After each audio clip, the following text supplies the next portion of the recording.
I think we have all of the commissioners, and it looks like we have lots of people in the audience. Welcome to our January commission meeting, and thank you for all joining us online for this meeting. I'm Mary Wall, Chair of the Oregon Fish and Wildlife Commission, and I'd like to call our Friday, January 16th, 2026 meeting to order, and we'll start with introductions of the rest of the commissioners. Could we start with Vice Chair Hatfield Hyde?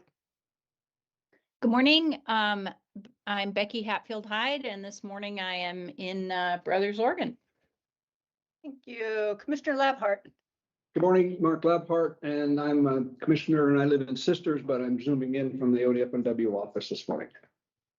Thank you. Commissioner Spellbrink. Yeah, good morning, everyone. Bob Spellbrink, Siletz, Oregon. Thank you. Commissioner Hall DeFries. Good morning, Dallas Hall DeFries from Baker County. Thank you. And Commissioner Morrison. Yeah, good morning, everyone. Glad to be with you here from sunny Portland. Thank you. Commissioner Moldahl.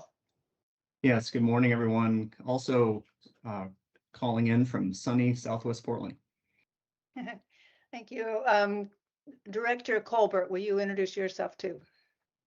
Good morning, everyone. Debbie Colbert, Director of Oregon Fish and Wildlife Department. Good morning. Thanks. And Michelle, can you introduce yourself as well as tell us any logistics we need to know about or people online need to know about? Good morning. I'm Michelle Tate. I'm here today to provide the commission and the director's support for this meeting. Before we begin, I do want to cover a couple of things. I'm going to ask everyone that outside of the commissioners to leave your cameras and your microphones off until you are called upon to speak. So I appreciate that. That helps us in a couple of different ways with the bandwidth and also with just the chatter in the background of the meeting. Technical support, if you need technical support, you can go ahead and text me through this chat, or you can email me at my email address. Everyone should have that. I've contacted all of you many times. Also wanted to announce that we are recording this, and this will be available online, and public can watch this movie through the ODFW YouTube channel. That's everything I have for today. Have a good morning. Thank you, Michelle. For today's meeting, we have three major agenda items, which is a little bit shorter than we would typically have. We have our regular director's report, including a climate change update. And we have an executive session scheduled in case we need it. We don't think we will at this point, but we do have it noticed, so we can do that if we need to. So let's go directly to you, Director Colbert, and the director's report. All right. Well, happy Friday, everyone. In your packets, you have the field reports in written form, and those are also online for members of the public. You know, again, I always have to just flag these as having lots of things of interest. This time, you kind of get a little bit of everything. If you're a techie person, there's the rollout of our new improved Compass, which is a way to visualize a lot of the data that's in our state wildlife action plan. And we've made some really awesome improvements and just rolled that out. If you like excitement, you've got a report from our hatcheries and some of the flow water, high flow challenges that we've had this winter. And if you get a chance, we've done a really cool, our communications folks did an outstanding video clip just showing some of the real-time work that happens at our hatcheries across the state when we see those extreme weather events, just to keep things going in terms of water flow and power. And it's just a good reminder that when you are dealing with millions of live animals, you can't have outages. And it's just a great video to show what it really takes in those kinds of instances. And then some really great coverage of a recent project with the Good Neighbor Authority program in the North and South Umpquas, more than 300 logs placed for pond turtle and salmon and steelhead habitat. So a little bit of everything in the report this go around. I'm happy to answer any questions on the field report if you have anything. Nope, it was great. All right, with that, we will go to the commission's financial report, and we have our Chief Operating Officer, Ken Loffing. It looks like Bob has a question. Sorry to interrupt. Good catch. Yeah, no, it was just, just a response on the director's report there. Another, just recognizing staff there in the hatcheries, because when you read that report, boy, they were busy. I mean, cleaning screens every 15 minutes. It doesn't matter whether it's night or day and intakes and, heck of a job they did in keeping everything live and everything going during that time, because I know what it's like. Thank you.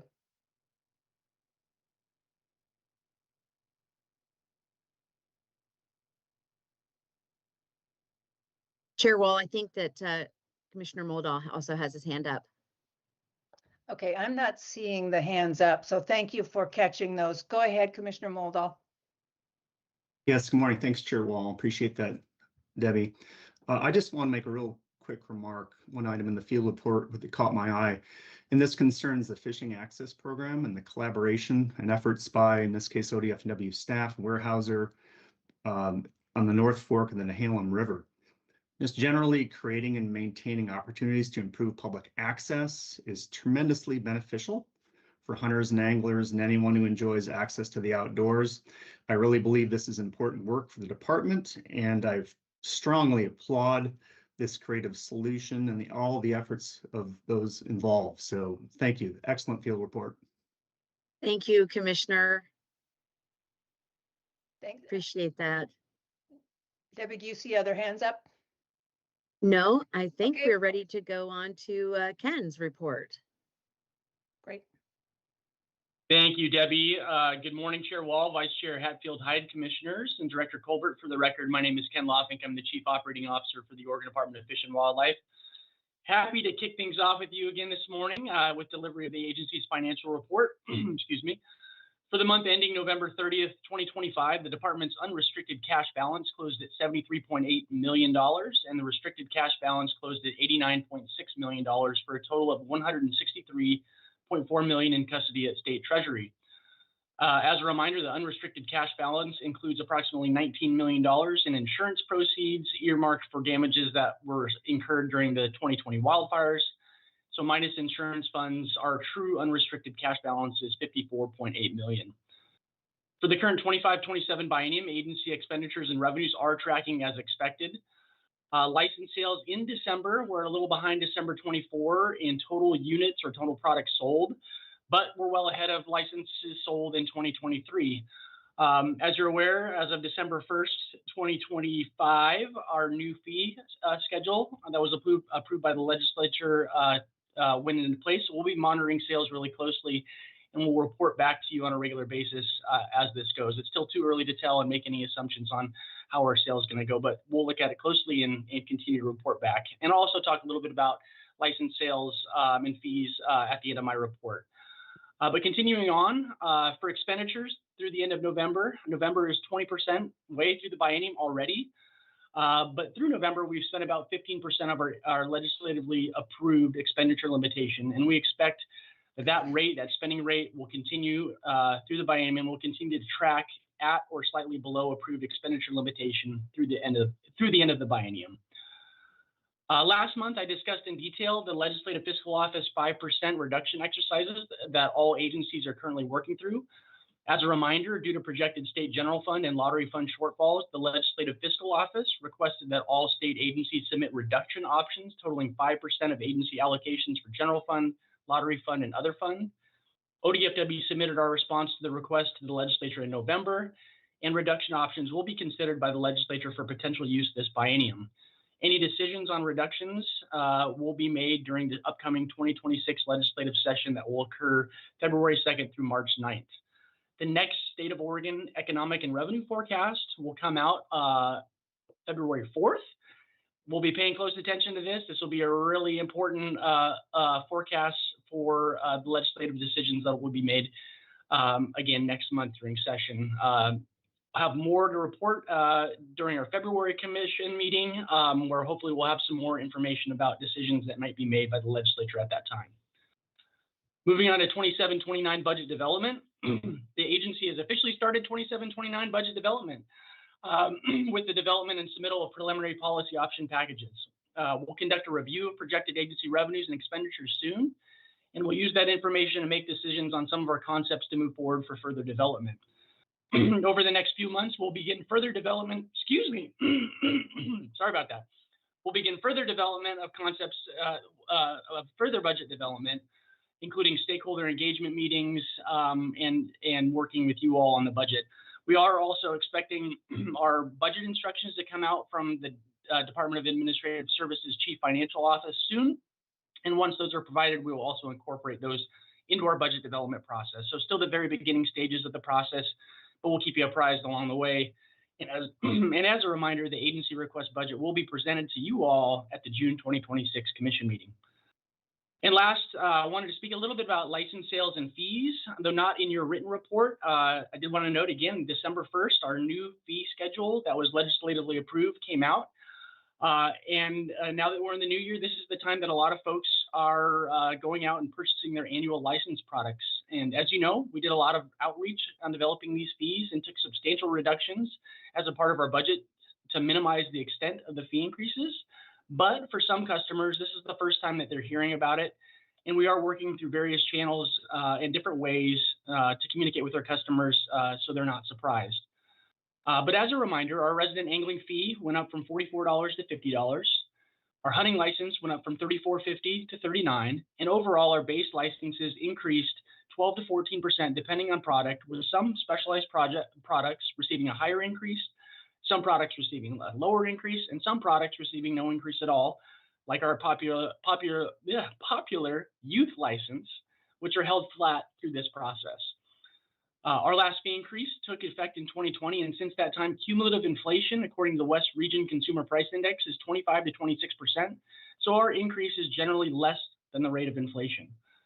We are also now implementing the new $9 ocean endorsement. We've developed material and outreach that we are sharing through a lot of different avenues, everything from our front offices, social media, sports shows, boat shows last week in Portland, really trying to get out in front and help people understand why the need for the ocean endorsement, when they need it, where they need it, and why it was necessary to create, and what necessary to create that funding stream to sustain our really important and popular marine fisheries.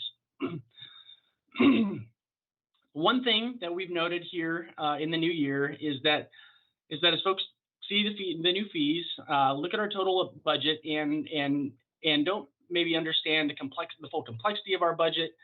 In a lot of cases, don't understand why the fee adjustment was necessary. One example I'll provide is I listened to a podcast last week that looked at our total budget and specifically looked at the total amount of other funds in our budget and made the assumption that all the funds in the other fund category are derived directly from hunters, anglers, commercial fishermen. But as a reminder, other funds include, by definition, are all funds that are not general fund, federal fund, or lottery fund, and include things like our Pacific Salmon Recovery Funds, non-federal grants, bonding for capital improvements, and revenues from licenses and recreational licenses and commercial licenses. License revenues, when it comes to the context of our budget, make up just a small subset of our budget. Though critically important, license revenues make up about 30% of our total budget. Those funds are used directly for hatcheries, statewide fish and wildlife management programs, district biologists, monitoring, and OSP enforcement. These are boots on the ground efforts that are critically important for sustaining our recreational hunting and fishing and commercial fishing opportunities. As the commission knows, these programs are very tightly managed, with every position controlled by the legislature, every dollar spent accounted for, and through rigorous outreach and discussions with our stakeholders. I'll just end for me, it's a little disheartening to hear folks talking about whether the fee increase was necessary after all the work we did. But at the same time, I understand no one likes to pay more. We get that. But it really has motivated me to look at different ways and think about the ways that we discuss our budget with you all, with the public, and how we're showing our license buying public where their money is being spent to support the programs needed to sustain these critically important fisheries and healthy wildlife populations for hunting. And that's something I'm really excited to look at and look forward to diving into more here in this new early in 2026. So that wraps up my report. I'm happy happy to answer any questions. Thank you. I don't see hands up. Debbie, can you? I don't I see don't any see any. hands. I don't have, see any. I have one question then, Ken, and that is, could you talk just a bit more about the short session? Are there already indications that the legislature, for instance, is likely to accept the cuts and then add back later in the year if we can? Or do you have any sense at all of what they're going to do with those 5% that we had to give them? Yeah, Chair Wall, Commissioners, I think it is yet to be determined, right? Like we're hearing basically what's happened over the last. Recognize my headphones. Let me mute Linda there. Okay. Yeah. So Chair Wall, Commissioners. So what's happening now is we provided information. You know, we provided our response to the exercise in November. There has been work sessions, I guess you could say, with the Joint Ways and Means Committee, Subcommittee on Natural Resources over the last couple of months where they're discussing things. We've been working closely with our Legislative Fiscal Office on different options and prioritization. There has been no firm indication, I would say, you know, nothing like that I can bring and say like this is going to happen or we expect this. We're hoping that the February 4th forecast is positive. As a reminder, the forecast that came out in November was better than the one that came out in September. And if we continue that positive trend, I think that will help out a lot. I will say, I think lottery funds, right? Not so rosy. Long-term outlook is not so rosy. So I'm concerned there. But I don't, to answer your question directly, I've not had any direct indication of like how deep it's going to go, what it means, all that. The exercise, very specifically from Legislative Fiscal Office, was to create a list of reductions that could be actionable this biennium. So that's what we did. Whether or not that translates to, you know, a longer-term future biennia discussion, I think that's yet to be determined. But yeah, we'll see what happens in February. I'm hoping if there are reductions, they're one time and they're manageable and they're small. But really, I don't have any more information other than that. Thank you. Actually, that helps.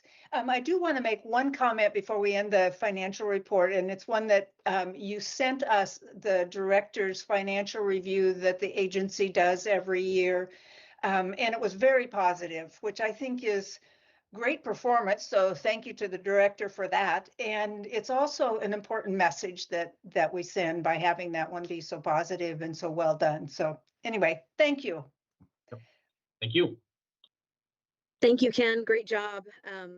So next we have our climate and ocean change policy report, and we're really excited to welcome some folks here for that report. And I think it's particularly good timing.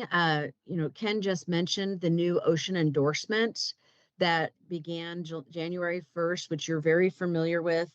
And as you know, that is really dedicated funding for our marine fish research and monitoring and assessment for really popular fisheries like you're going to hear about rockfish today. And the funds that are going to be generated by that endorsement are critical for us to have high quality assessments of how these populations are doing. And the better data we have, we've found the more opportunities we're able to recommend to the federal managers of those fisheries. So this is really important information and very timely report. And so just with that, I would like to welcome Dr. Kirsten Grorud Colvert and also Moritz Schmid, our research project lead, to join us for the report. Hello, thank you so much for having me. Hi, I'm Kirsten. Thank you so much to Director Colbert, Chair Wall, the commissioners, and of course to my colleague Mo Schmidt, who's here. I'll be speaking today, and Mo is here to answer questions, but really we're here on behalf of a consortium of folks who have been doing this work. I'm a professor at Oregon State University, a marine ecologist, and I've been studying fish off our coast for the last almost 20 years now. So really excited to share with you today some of the findings. So I'm going to go ahead and share my screen. We've got a, thank you. Let's see. So,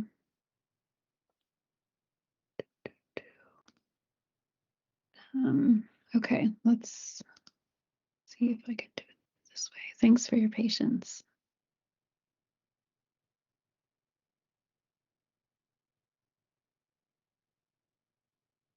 Okay, I think I've got it now. It says I need to give permission. Maybe Michelle, could you help walk me through that? Or perhaps you can provide permission. Um,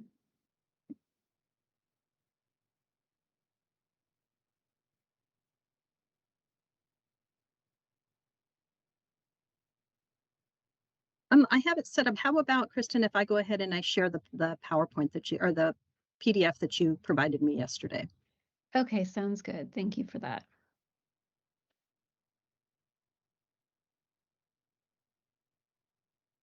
Great. Okay, so it goes with our online world, but we had a backup, so great. Okay, so thank you so much. So I'm going to be talking to you today about the Smurfing project, and we'll expand a little bit more about where that name comes from and why. But this is a long-term time series, very collaborative, to peel apart some of these things that are happening to our fisheries and our fish species off the coast. So next slide, please. I'm here on behalf, as I said, of a large and collaborative group of people.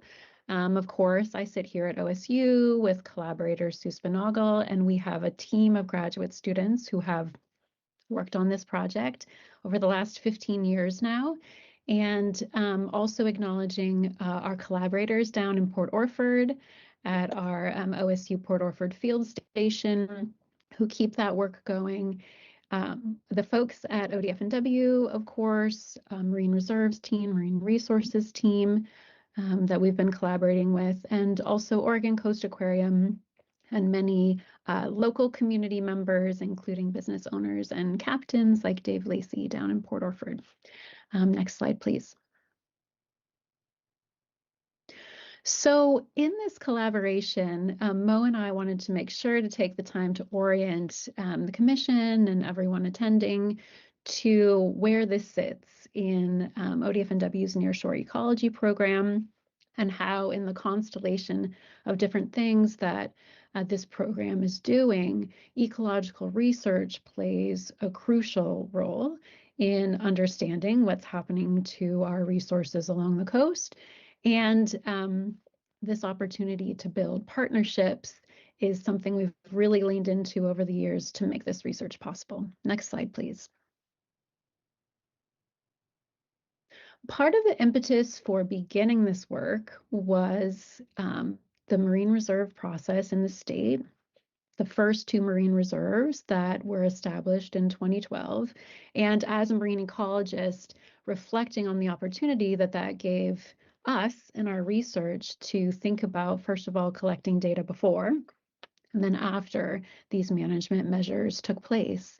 And so we have a total of 9% of our state waters in marine reserves and marine protected areas off our coast. You'll see the 5 marine reserve sites there.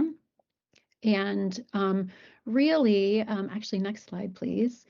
The opportunity to use these as research reserves as one of their many goals means that we can use a lot of different tools to understand these areas, the species they're in, and how they're changing over time. So ODF&W has a suite of different research tools that it uses to gain these kinds of data and to understand things from different angles. Next slide, please. But this, our SMRF collaboration, sits in a particular place in that ecological research plan. So this is a long-standing collaboration. I began it in 2011, and ODF&W became a partner in 2014. We focus our work at Otter Rock and Redfish Rocks. Of course, they're the first two, as I mentioned, but also they have very interesting settlement habitat for fishes, which I'll talk more about in a second. This research falls within the Marine Reserves Program mandates of conserving biodiversity, understanding and quantifying that conservation, and B, serving as scientific reference sites. So really they're hubs for collaborative research. And I think this project and program really is a case study of that. We work very closely to make the yearly SMRF cycle, as we call it, happen. Our sampling season is from about April or May through to September. We try to catch right before the spring transition, right after the spring transition, right before the fall transition. So there's a lot of planning that goes into it, and then our repeated sampling throughout the season requires a lot of people power. And over time, the value of this data set is really growing. In some of these later years, we've also collaborated with folks in ODF&W who are supporting the stock assessments. And I'll talk a little bit more about that as well. Next slide, please. So let's take a moment to orient ourselves to groundfish in Oregon. We have beautiful spaces off our coast, beautiful species, and thriving fisheries. Next slide, please. I'm going to talk about something, recruitment variability. So as a scientist, one of the things that really got me interested in research is these complex lives that our marine species have, and how different stages are so indicative of how the future population, how adult dynamics play out over time. We know that fish have a lot of variability in recruitment, and this is something that's been documented time and time again. And because recruitment is so crucial to adult population dynamics, it also means it's really crucial to managing our fisheries, conserving our resources, because understanding what's coming in, that's the recruitment, really influences what we can take out and what we're conserving. Low recruitment can cause lower spawning stock biomass, and we've seen it in places around the world, including, for example, here, Georges Bank cod and Atlantic herring. Next slide, please. So this complex life of marine fishes really starts for rockfishes, which you see here in the deep ocean, where adults sometimes can live in very deep depths, can live to more than 100 years for some species. And as they spawn and release live young, these are up in the water column and then dispersing with the currents, sometimes for more than a month at a time. So during that dispersal, we call it the black box as ecologists, because there's so much we don't know about where fish are going, where they're ending up from the spawning stock. And what we do know is that when they come back to the near shore and settle, it's a really crucial stage of their life. There's a lot of mortality during that time. It's kind of the gauntlet. These small fish, right, have to navigate the open ocean, then settle to the near shore. And here along Oregon's coast, one of their favorite settlement habitats is kelp. So settling to kelp ecosystems, we call it recruiting to the benthos, that's the bottom, right? And then growing and joining the adult population, and in many cases moving to deep water. So this juvenile recruitment, this settlement is a really key component of understanding important species and stocks here in Oregon. Next slide, please. So the other amazing thing about Oregon is we have an incredibly productive coast. We know upwelling, this boundary current brings a lot of nutrients to our coastal and nearshore ecosystems. And it means that these fish are benefiting from these multiple trophic levels, multiple levels of productivity to support their populations. So they live in a productive, highly variable environment. But what does this mean when our ocean is changing? And when these conditions affect juveniles so strongly, when they're dispersing and settling, what does it mean for recruitment? Next slide, please.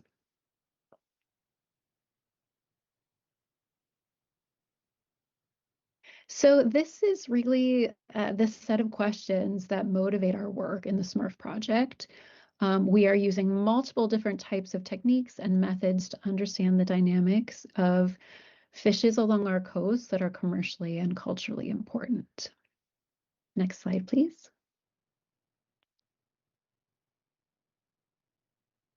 So why SMURF? So SMURF stands for the Standard Monitoring Unit for the Recruitment of Fishes. And in this picture, you can see it fishing just below the surface here. Essentially, it's a glorified bag of snow fencing with a lot of interstitial spaces that the fish really like to settle to.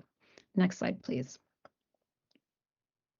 So these are moored in about 15 meters of water. You can see a SMURF up close there with some tiny fish, if you zoom in, hanging out around it.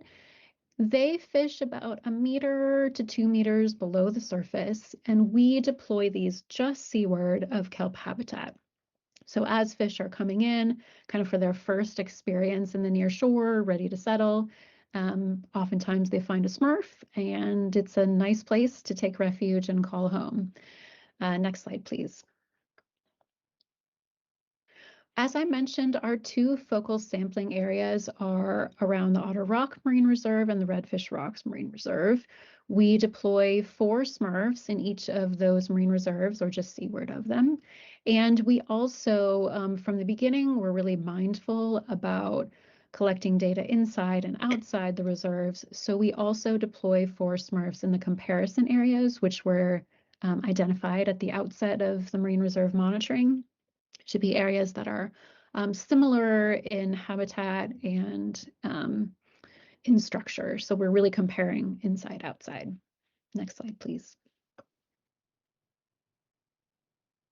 So during the recruitment season that I mentioned, the SMURFs are retrieved every 2 weeks, and it really does take a whole team of folks to get in the water. OSU grad students lead this effort. We have a lot of undergrads at OSU that help with the field efforts. Oregon Coast Aquarium is our primary collaborator on our vessel, the Gracie Lynn. That's their vessel. And it involves closing the SMURF in a net, taking on board, shaking it out, and you can see there some of the juvenile samples that we get every 2 weeks. We preserve those and identified a species, which I'll talk about in a second, but also use the samples for things like otolith analysis and other ways to evaluate their condition. Next slide, please. So here are some of our common fish recruits that we get. You can see those species that are not grayed out are most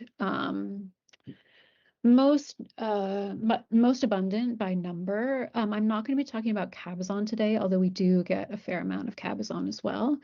I'm focusing in on the rockfishes. And one of the things I want to point out from this slide is that from the beginning of this project, we followed techniques and methods that others have done elsewhere with SMURFing. Other SMURFers exist too, including down in California, Southern and Central California.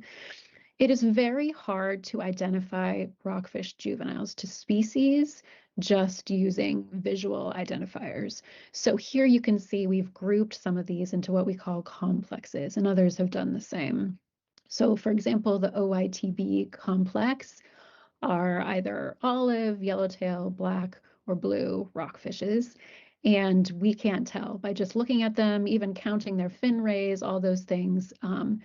It's really hard to be able to identify them to species. Next slide, please. So what these data show us is that there's a high degree of variability in recruitment of these fishes on our coast. So just to orient you, we're looking at their rate of settlement. So just think about that as how many are coming in over time. And each of the colors corresponds to a year from 2012 to 2023. And I'm showing you these years for a particular reason. First of all, to kind of show the breadth of the data set, but then also when we look at the central sites, which you see in the bars up above, and the southern sites, so that's Redfish Rocks, Humbug Mountain, central is Outer Rock and Cape Foulweather. There's a lot of variability. And some years that are big for one complex in one place may not be in another place. And even in central sites, let's say, some years are big for one species and not another. But I've already misspoke because I said species, but here we're actually looking at complexes.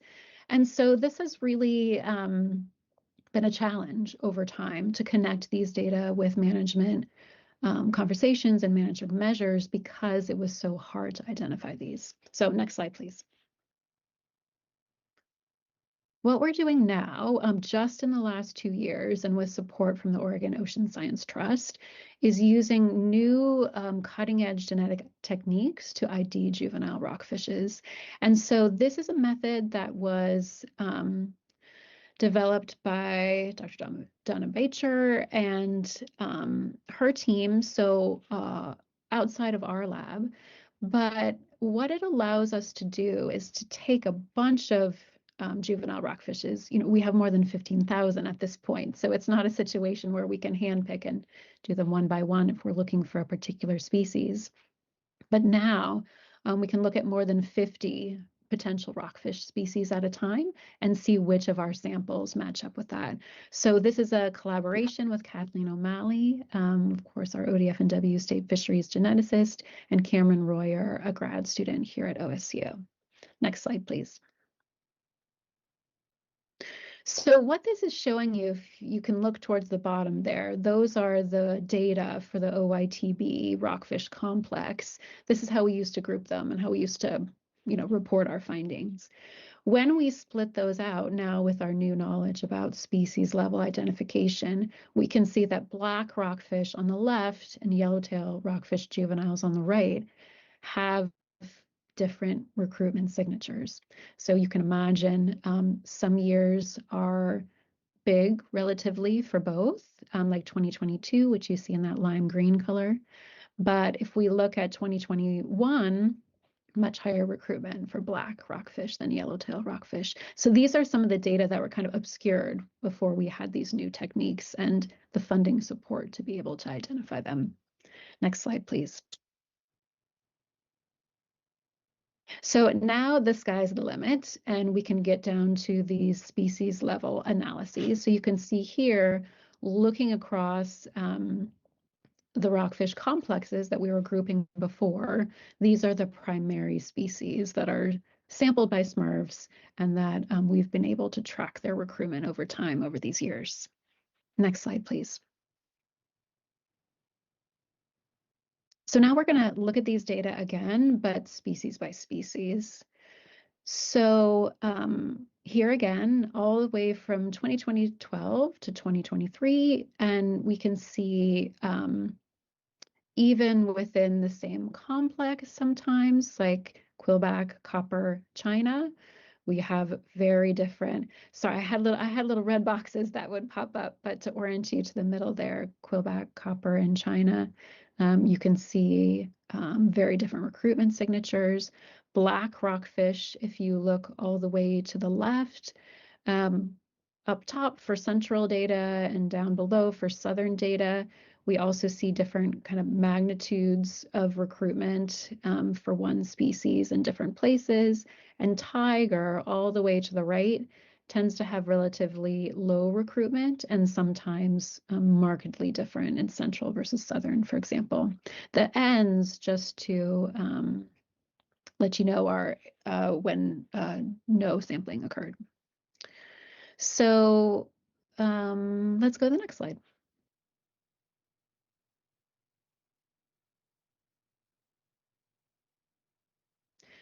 So here we're looking across the recruitment and sampling season for each of those 6 species. Again, the same years, each of those years has the same color, but now we're looking at when during the season different species settle. So you can see it's a really interesting kind of progression when we're out there sampling. Some sample earlier in the season, like the black rockfish at the top, quillback, copper, and china, we used to group them, are around midsummer. But even for those, there's a little bit of a lag, let's say for china compared to quillback and copper, and tiger tends to come in later in the season. Next slide, please. So let's get down to it now. How are we using these data to understand the impacts of a changing climate that we're already seeing off our coast? One of the benefits of having a data set like this is that it's been going now for some years, and with the plan to continue that, when unexpected events like marine heat waves happen, we already have data before and after to be able to track what's happening. So this is the work led by Will Fenney, who was a former graduate student working with us and now is the at the Alaska Fisheries Science Center.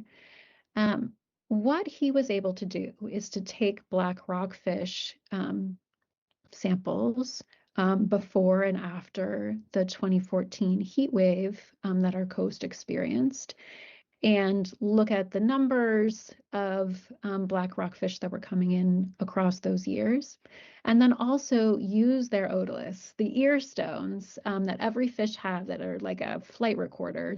They record in each tiny concentric circle, much like a tree ring, how quickly, how slowly a fish was growing during a certain amount of time. And then also the numbers correspond to how many days old they are for our juveniles, or then as fish get older, how many years old they are. So using these different methodologies and using the SMRF data, he was able to look back at what these settling juveniles were experiencing when they were larvae, exposed to the conditions of the marine heat wave. And what he saw, and we're looking at mean larval growth, that top box there was during the marine heat wave. Black rockfish larvae, which they were when they were experiencing it, their growth increased during warm periods. And actually, you know, we see this a lot in marine systems: warmer water, faster growth. But what he also found is that there was, in addition to that, a mismatch in the prey that they typically eat and then use to grow faster or slower in different periods of time. So overall survival was reduced. Interesting finding, right? We expect them to grow fast, do well, but if there's not a right match in their prey, then survival is reduced over time. Next slide, please. And what we see now, we're starting to dig into this even more so with other species, but what we see across our data set is that trend holds for growth. So settling fish tend to grow faster, but also to settle smaller. So it's a little bit of an interesting logic, right? Fish, when they're larvae, they want to grow fast and they want to get out of that open ocean and achieve a size where they can actually settle. They're strong enough and big enough to settle so that they can get out of that really vulnerable stage with super high predation.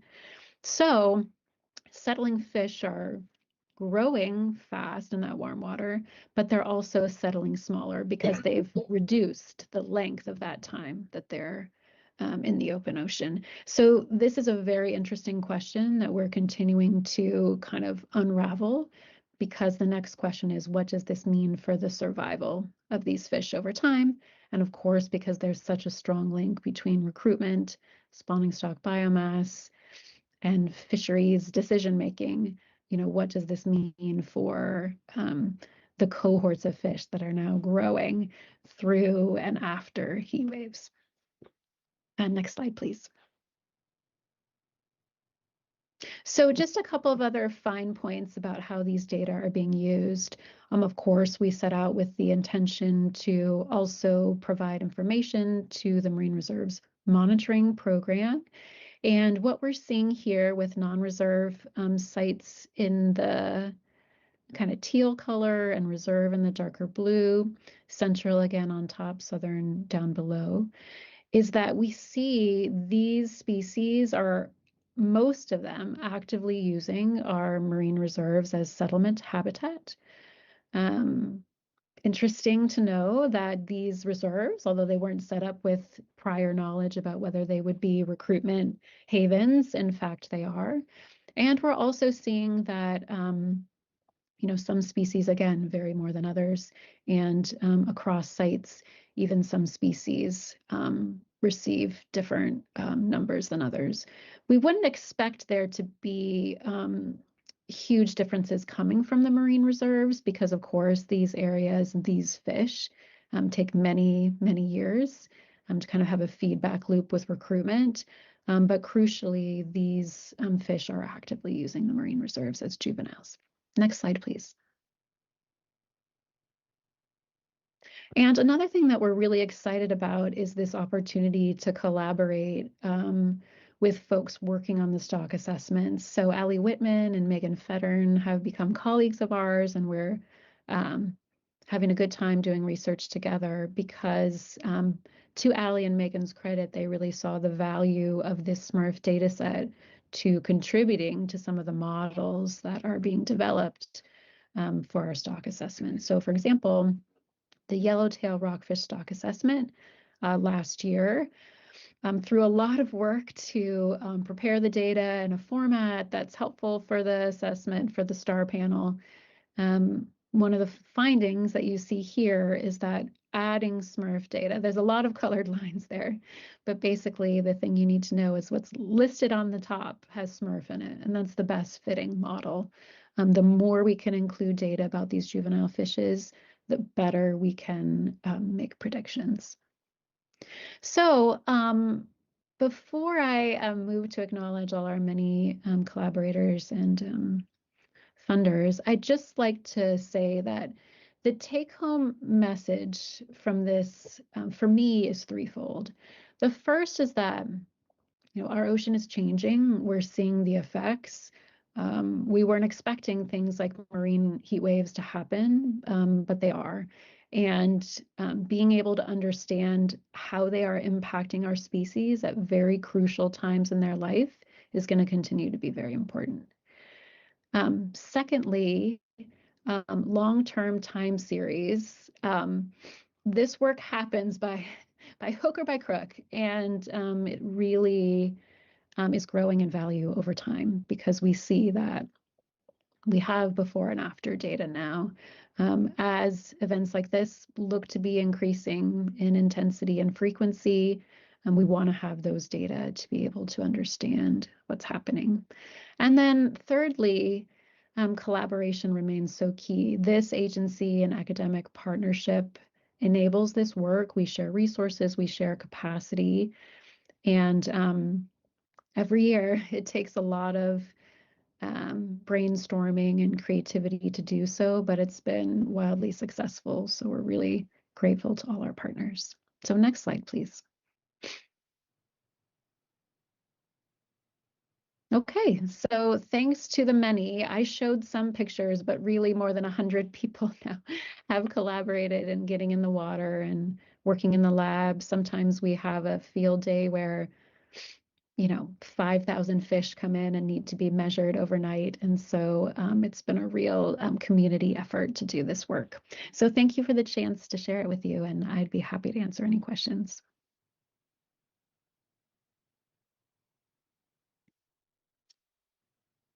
Commissioner Morrison has his hand up. Yeah, thank you. And thank you, Dr. Grohred-Colbert, for that report on the work that you all have been doing. It's fantastic and really some very important data, as you pointed out, not only for stock assessments, but just for our general understanding, foundational understanding of what's happening in our nearshore habitat. So great to hear. Given how important that data is, I'm wondering if there is effort to expand the number of Smurfs that are out there, both in the other 3 marine reserves and outside of the marine reserves, to kind of give that contrasting view of what's happening on the Oregon coast. Great. Thank you, Commissioner Morrison, so much. That would be ideal. There are some considerations. One of the realities is that accessing the sites actually becomes a reality because adjacent ports are not as available for some of the other sites. But also, interestingly, recruitment habitat is very different too. So for example, Cape Perpetua is a fascinating area because it is likely there's some retention happening there because of the way that currents are working. But at the same time, it's very deep. There's not as much, it gets deep fast, I should say. There's not as much kelp in that area. So I think these kinds of studies are still very interesting, but we have to kind of think about logistics as part of it. But I will add something else to that. In Port Orford, there's so much research happening about the ecosystem level impacts of urchins and kelp and sunflower sea stars and the interaction among them. So we're also thinking really creatively.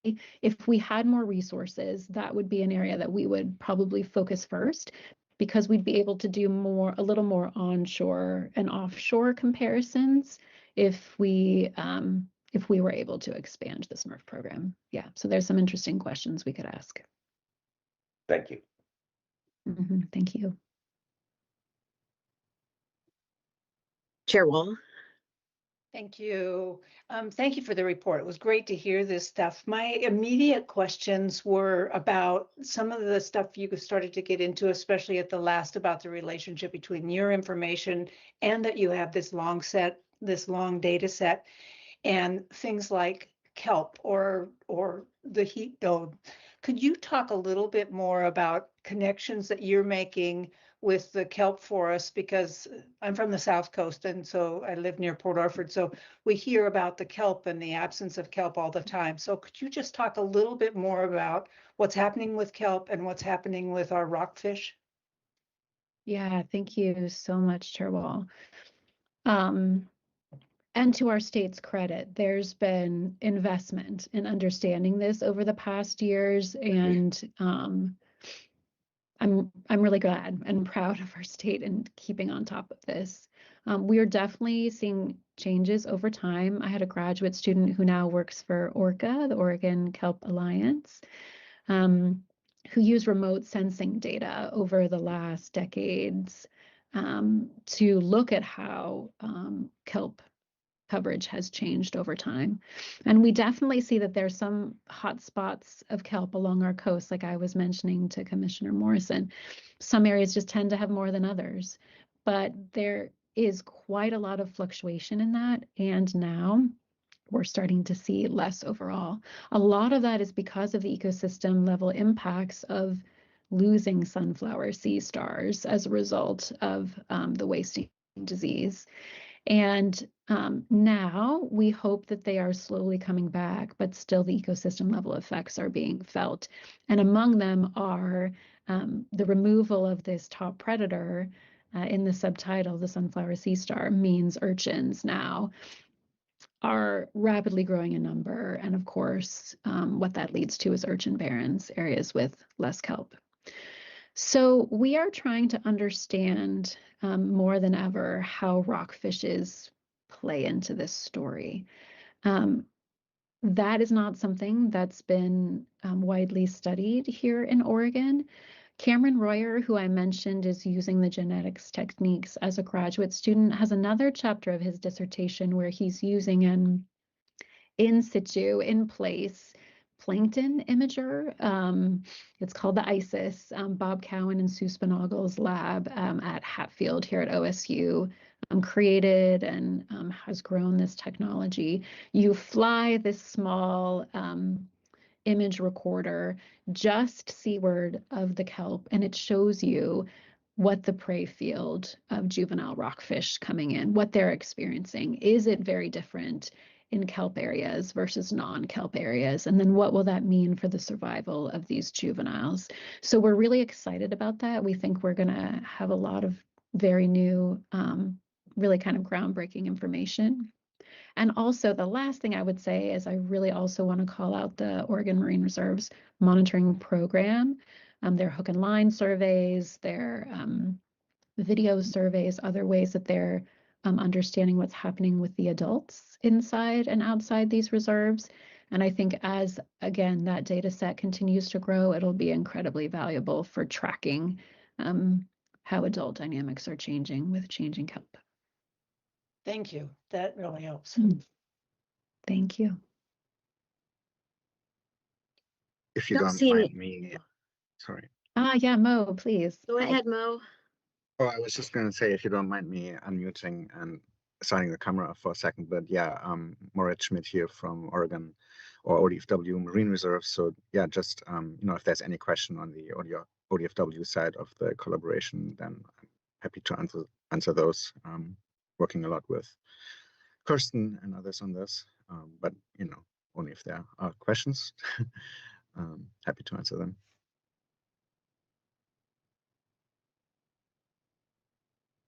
Chair Wall? I just have one quick one because we've seen what all of the data that the Marine staff collect have to do and can help us know what the biomass is, especially, and when harvest can happen. What I haven't heard as much about, and it would be useful to know, Mo, from your side, what are the key questions right now that we're getting some answers to on the climate change side, on the habitat side, if there's anything you can add on that, on that side of the question. Yeah, you mentioned a lot of good keywords there, habitat, climate change, right? And I just want to point out there that since beginning of last year, we are now the Nearshore Ecology Program, right, which combines marine habitat and marine reserves. So one of my colleagues, Scott Marion, is actually in charge of the Marine Habitat Program and, for instance, looks at, kelp distribution along the coast, which ties in really well with what Kirsten talked about. And then just a quick second note on the climate change front, I want to point out, right, that we are probably all aware of HB 4132 for the marine reserves, and one of our new, more formalized goals and mandates is to look at resilience of marine reserves and of marine reserves in the wider context of the Oregon coast. So resilience, right, of different habitats to disturbances, including climate change, resilience of different species to disturbances and climate change, right? So, higher temperatures in different spots along the coast, but also low oxygen areas that can happen and can have, negative effects on fish and stocks. So there is a concerted effort underway in the Marine Reserves team, but also in the complete nearshore ecology program to look at those things and to go from our 10 plus years of baseline data and knowledge gathering towards more like integrated products, thinking about, for instance, modeling that can take several different surveys and data into consideration, right? Thinking about something that integrates oceanographic data of temperature, oxygen, for instance, recruitment of juveniles, but also the adults, right? So going from these kind of separate product and analyses to more integrated ones. So looking at climate change is at the forefront of things we need to tackle in the reserves. Thanks, Mo. I think Commissioner Labhart has his hand up. Yeah, thank you, Chair, or Director. Thank you, Doctor, for the presentation. Most interesting. Mine is mainly an editorial comment.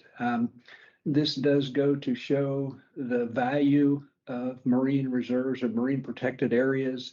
And we need to make sure that we continue to provide adequate funding from the legislature to keep these areas under the management and adequate funding to continue research like this. I think it's extremely valuable. So, and this presentation does show the value of those marine reserves as nurseries and future of protecting those fisheries and expanding their opportunities. So thank you very much. Thank you, Commissioner.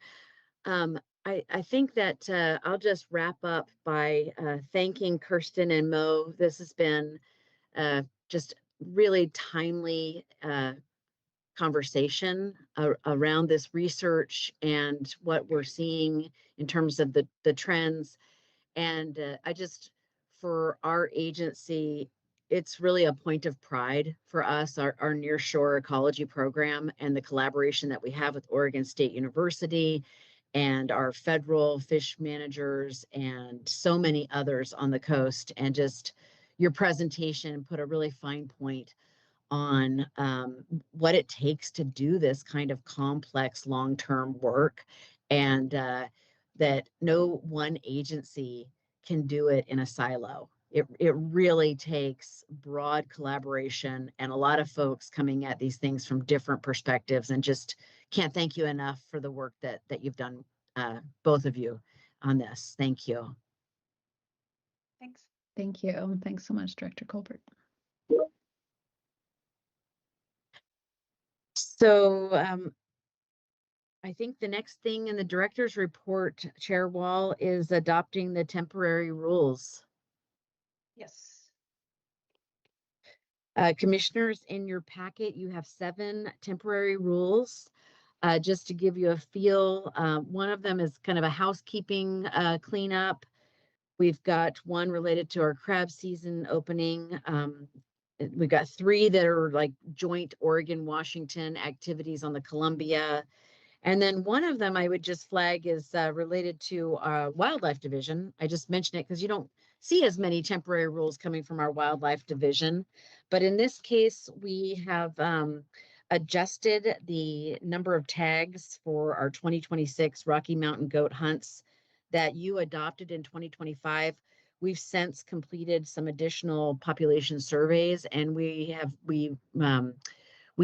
reduced the number of tags in the Snake River Wildlife Management units. So we went from having 2 per, let me just get my notes here, 2 tags in each of 2 hunts, and instead we have gone to 1 tag in each of those 2 hunt areas. I'm happy to answer any questions you have on the temporary rules. Director, I have one quick question, and it's the Columbia River stuff. If I read the rules right, we opened the sturgeon, the white sturgeon in the John Day Pool for 4 months. And then we had another rule soon after that to close it, like 9 days into that 4 months. Is that because we hit it hard and harvested as many as we thought we were supposed to, or was it something else? That's a very good question, Chair Wall. Essentially, they met their quota within that period. That was quick. Thank you.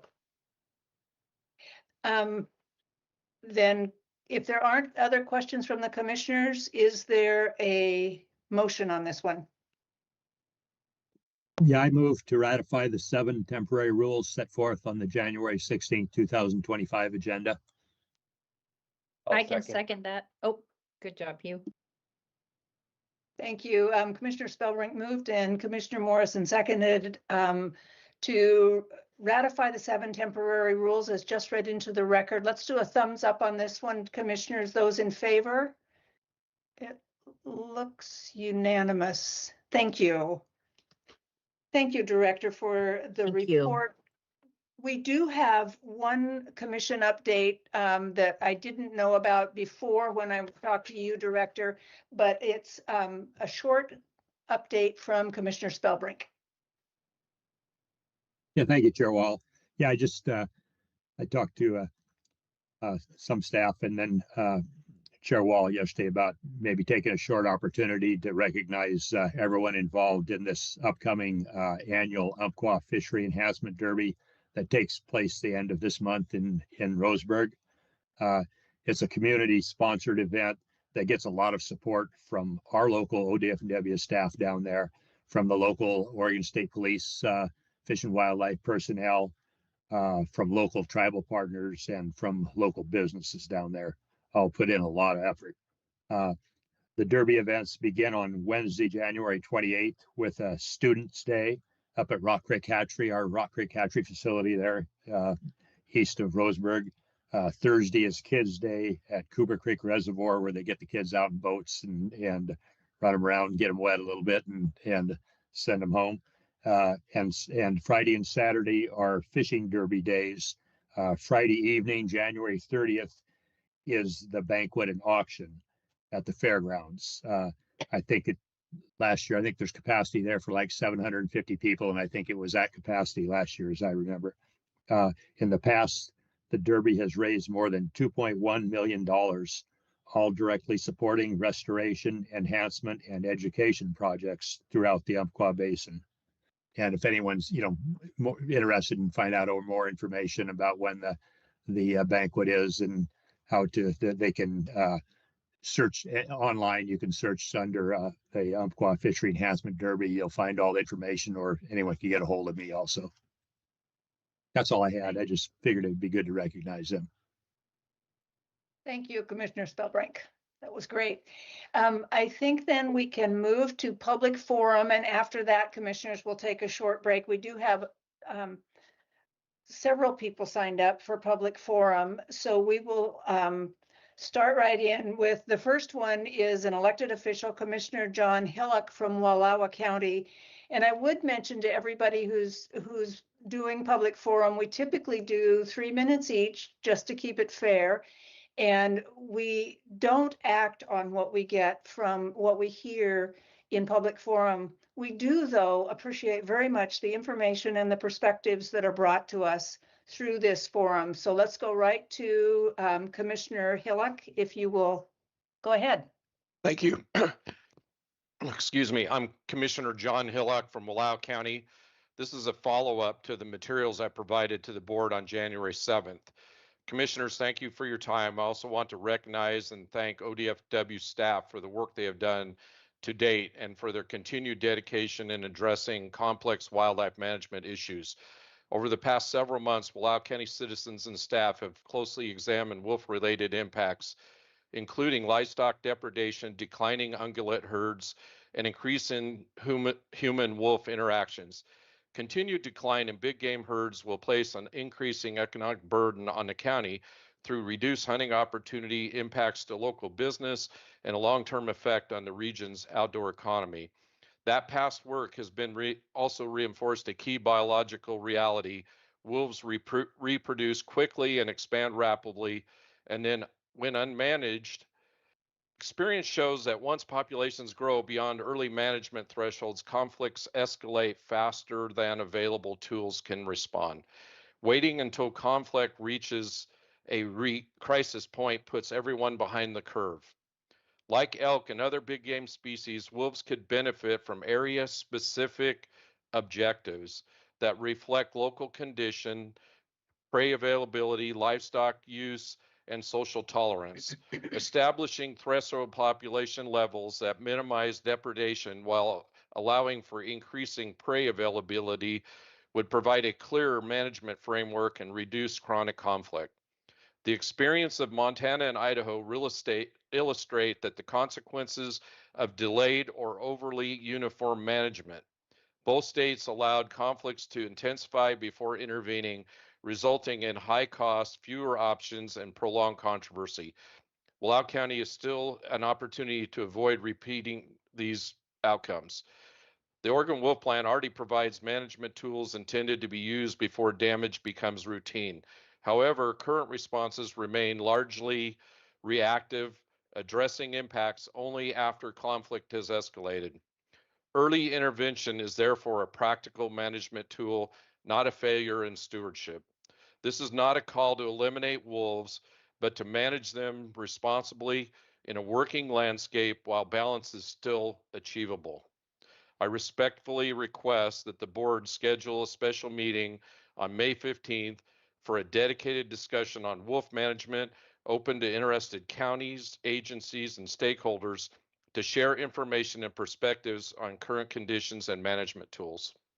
Thank you for your time and all the work that you do to support local communities.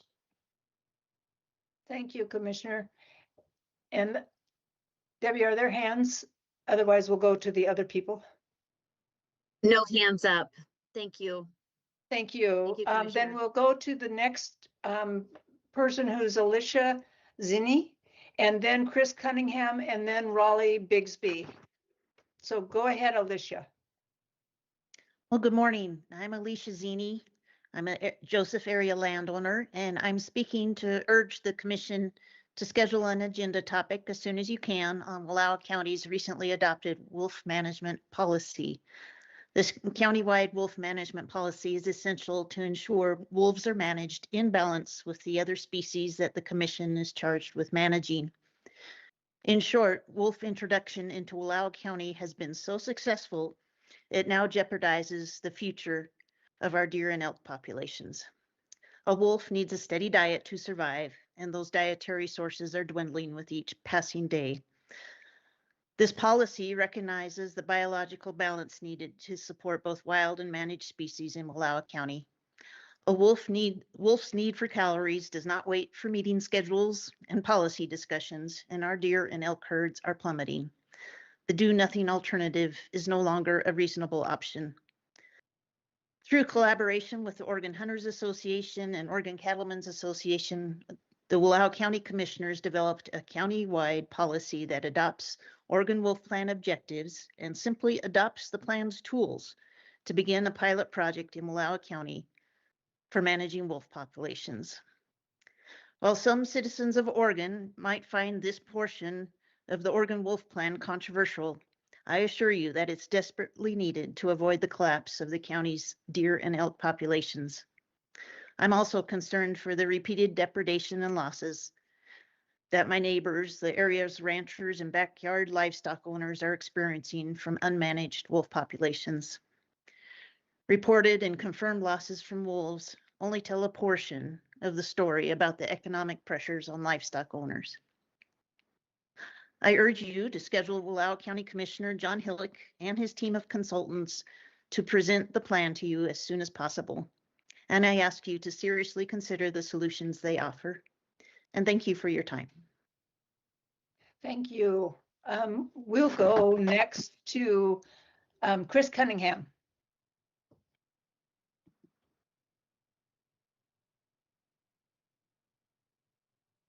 I think you're on mute, Chris.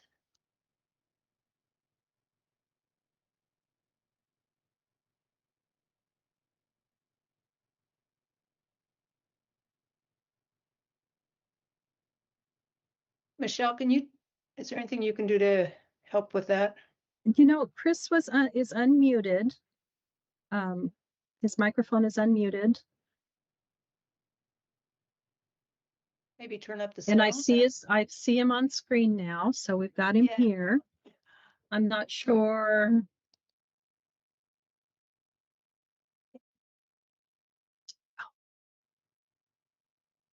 So now I've got Chris is unmuted and I see him on the screen. I just think that his audio is not coming through. We'll wait. We'll come right back to you, Chris, and give you a minute to maybe see what you can do with it, and maybe go to Raleigh Bigsby. Good morning to the commissioners. My name is Raleigh Bigsby. I'm a Wallowa County rancher and vice president of the Stock Growers Association in Wallowa County. To start off with, I'd like to thank ODF&W for the advances in management that we've seen in the past year. I ranch in one of the very critical areas of Crow Creek, where some of you, I'm sure, have heard of the heavy depredations we receive in the springtime upon turnout. I'd just like to address the wolf populations that are in that particular area that we're seeing now in comparison to last year. We've got 11 packs on the landscape in Wallowa County. of which last year the report was 62 head of wolves throughout the county.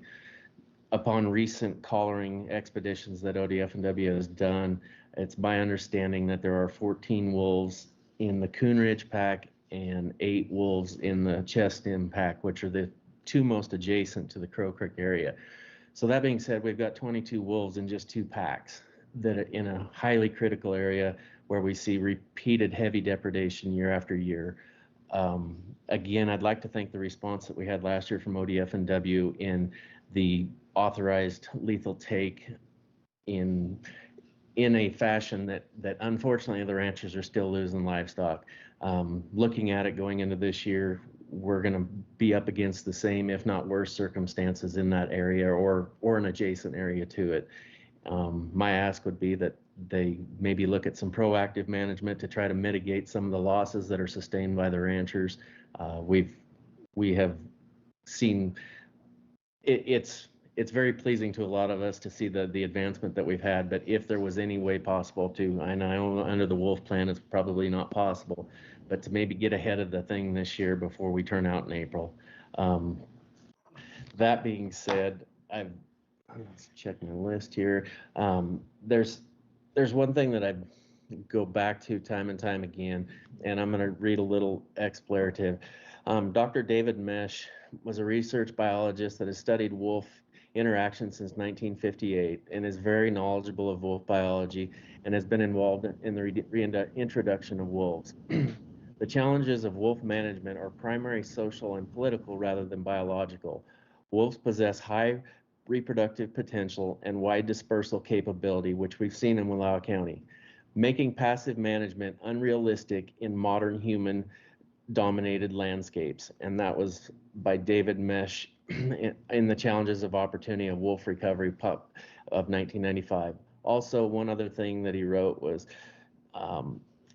management through regulation. According to him, every year a certain percentage of wolf populations must be taken by humans in addition to natural mortality to keep the population stable. According to his findings, up to 50% of young wolves over 5 to 10 months old must be taken each year to bring a wolf population under control.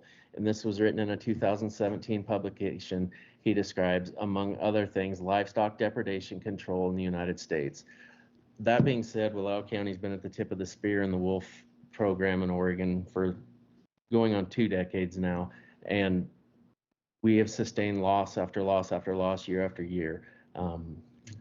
Knowing that we're 2 years out from another revision of the wolf plan, my ask would be if there's anything we can do ahead of time to try to mitigate some of our losses on our end, that would be fantastic. Thank you, Mr. Bixby. Thank you. We will go back to Chris Cunningham. Can you hear me now? Yes. No. Oh, good. I apologize. No, it's fine. Sometimes things get a little difficult for older folks.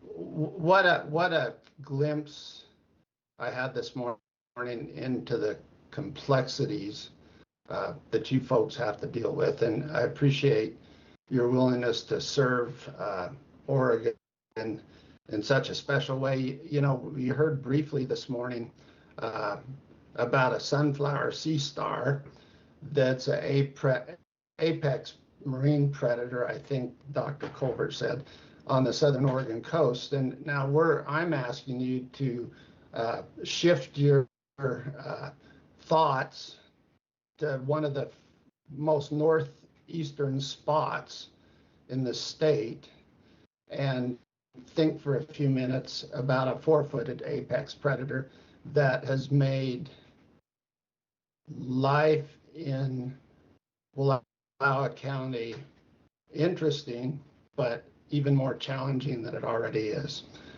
I have appreciated the biology of the wolves for close to 25 years now.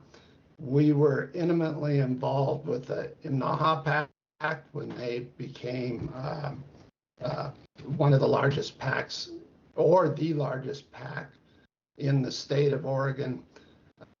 We had many deprivations off of that pack. and have watched the packs come and go over the last 20 years. My wife and I followed one of the Naha wolves pack, collared wolf that made its way down to California, and started the wolf population down there, just to see the country that wolf traveled through, and it was a fascinating journey for us to see what kind of an interesting and complex apex predator they are. And I guess I'm here to tell you that the wolf population in Wallowa County has become very, very significant. We suffered many losses this year on our forest permits. We probably have had more confirmed kills, livestock takings than anybody in Wallowa County over the last 10 years, and they are back in force. The populations are out of balance. They're impacting the elk and the deer herds, and we need help. My biggest fear is that Wallowa County ranchers have maybe come to a breaking point because of the significant strength of the packs right now and the continued deprivations. I would urge you to give us a little more time to talk through this and adopt Commissioner Hillock's request to schedule a meeting for May 15th or at your nearest or easiest convenience. Thanks very much for listening to me. Thank you, Mr. Cunningham. Commissioners, questions or thoughts? Go ahead, Commissioner Hatfield Hyde. Thank you, Chair Wall. First, I really want to thank the folks, Commissioner Hillock, and others who have brought their comments this morning on the issues in Wallowa County. I especially want to appreciate the tone, and we saw this in the last wolf plan update. I think Chair Wall would agree, maybe don't want to put words in your mouth, but I know on the livestock side, we had John Williams, and then on the conservation side, we had people presenting, including Western Landowners Alliance, and the tone was turned down in a way that allowed us to communicate and set a new tone, I think, for how we talk about these issues in Oregon. It is imperative that we keep that tone so that we can have these kind of conversations. Normally, we don't address these issues until it's the wolf plan. But, you know, I would encourage us as a commission and Director Colbert to consider broadening these conversations and normalizing talking about it more often in ways that continue to keep the tone low while we try to work through really tough issues that are happening. So I actually have like an entire list of notes here, but what we know about wolf issues in Oregon is that relationships are critical. So I think ODF&W on at least the time I've been on this commission, has made additional efforts to really address issues across Oregon, but also in Wallowa County specifically. And I appreciate those relationships, and we need to continue those. And I think there's a desire to do that. I think Wallowa County is in an interesting position because they are, specifically able to use lethal control now Whereas a lot of Oregon, where there are also issues that are affecting communities, does not have that tool. So if we have conversations about this, I think we need to talk that through. You know, and their ideas about wolf hunting may be appropriate, but it needs to be also in a statewide context for what is allowed in other places and how it affects other things. The other piece that we are facing right now that's critical that ODF&W has limited control over is compensation for livestock producers that have issues. We know that there are things moving in the Oregon legislature. We know that wolf issues can become a lightning rod issues, and we want to make sure that as we look at these conversations, we don't do anything that upsets other apple carts at the same time. Just something to think about. I'm very concerned.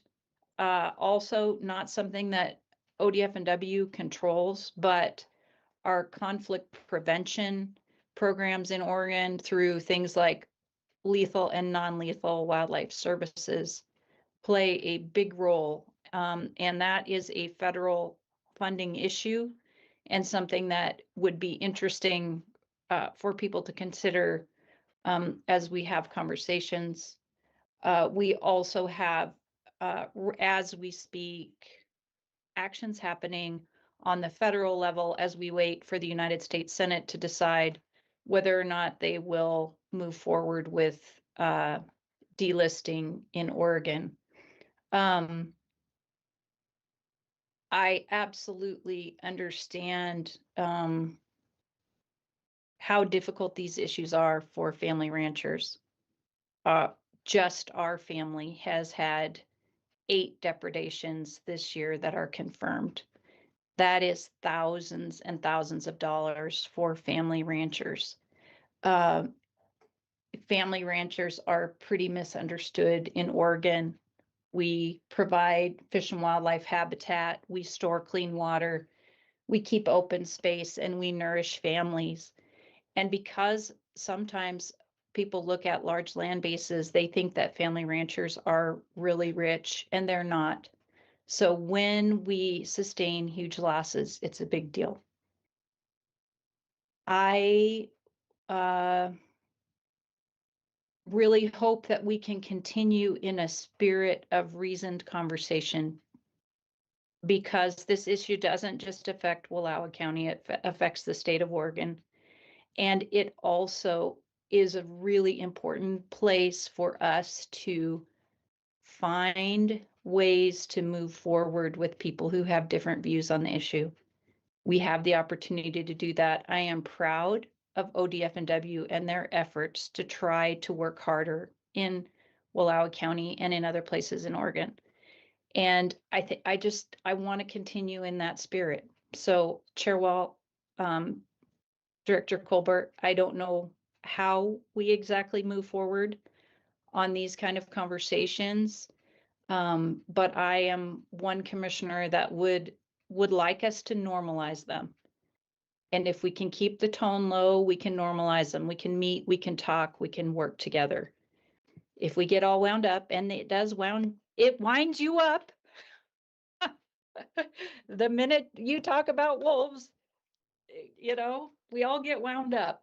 But maybe we can work to normalize these conversations in the interim between wolf plans. That's just my thought on this. Thank you. Thank you, Vice Chair Hatfield Hyde.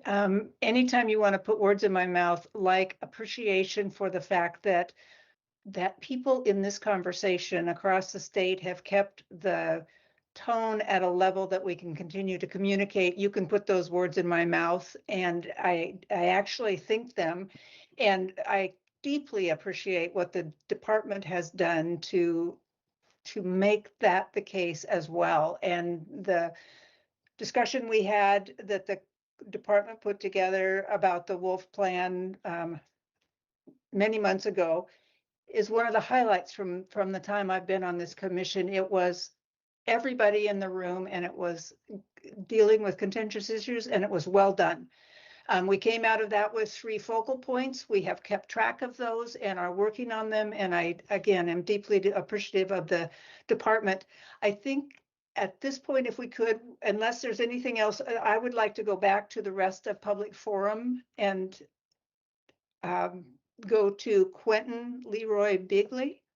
Can I just say Chair one, Wall? one quick plug? Chair Wall, I think Dallas Halls Debris and Mark both have their hands up. I don't think you can probably see that. I can't see it. And go ahead, Commissioner DeFries and then Commissioner Labhart, and let's keep it real brief, if you will.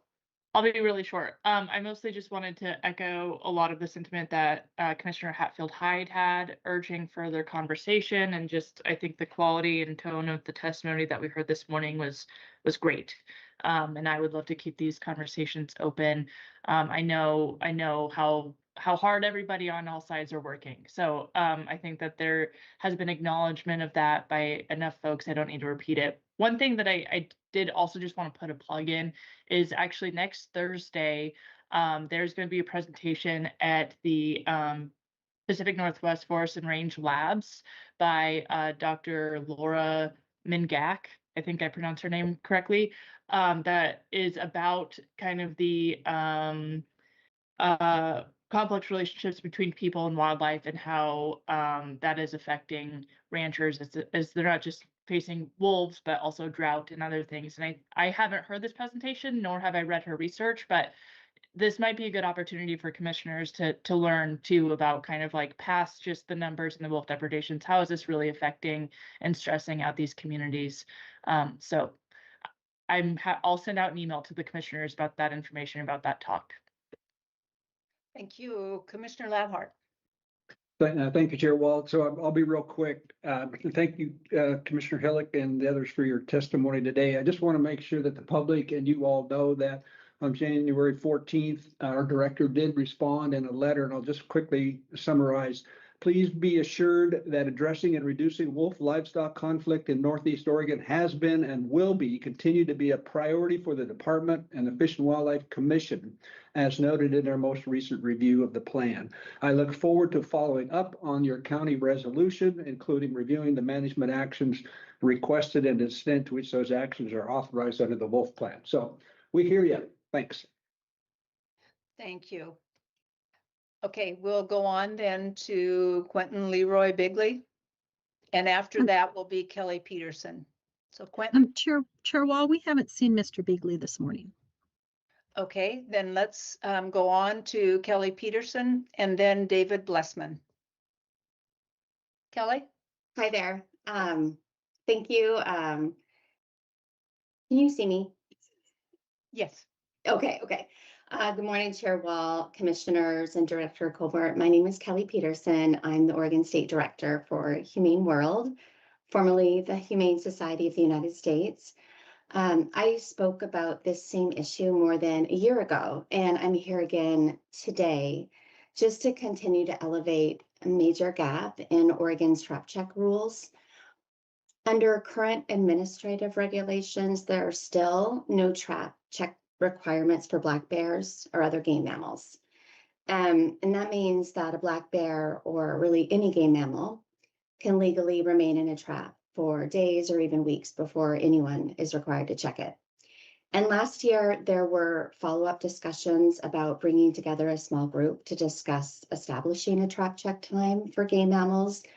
That process hasn't yet taken shape, and I really know it reflects the increasing demands on both the agency and the commission, and I appreciate that. I also understand from recent conversations with agency staff that there is a goal to bring forward a proposal for your consideration this spring. And I look forward to that process because it really is time. And for background, each year in Oregon, nearly 200 black bears are trapped for property, timber, livestock damage, or safety concerns. And that's without any requirement for checking those traps. And of course, in 2022, this commission took an important step by adopting a 48-hour trap check time for predatory animals and restraining traps. And that was consistent with the longstanding fur bearer trap check requirement of 48 hours. And that decision brought Oregon's rules more in line with modern science and the values Oregonians hold for our public's wildlife.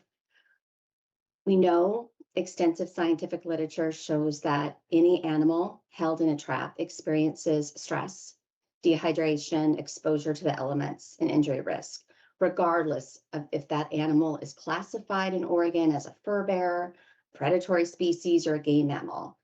And while we still believe as an organization, a 24-hour trap check time is the most humane standard, at a minimum, there is no practical or ethical reason not to apply that same 48-hour standard already in place for fur bearers and predatory animals to game mammals.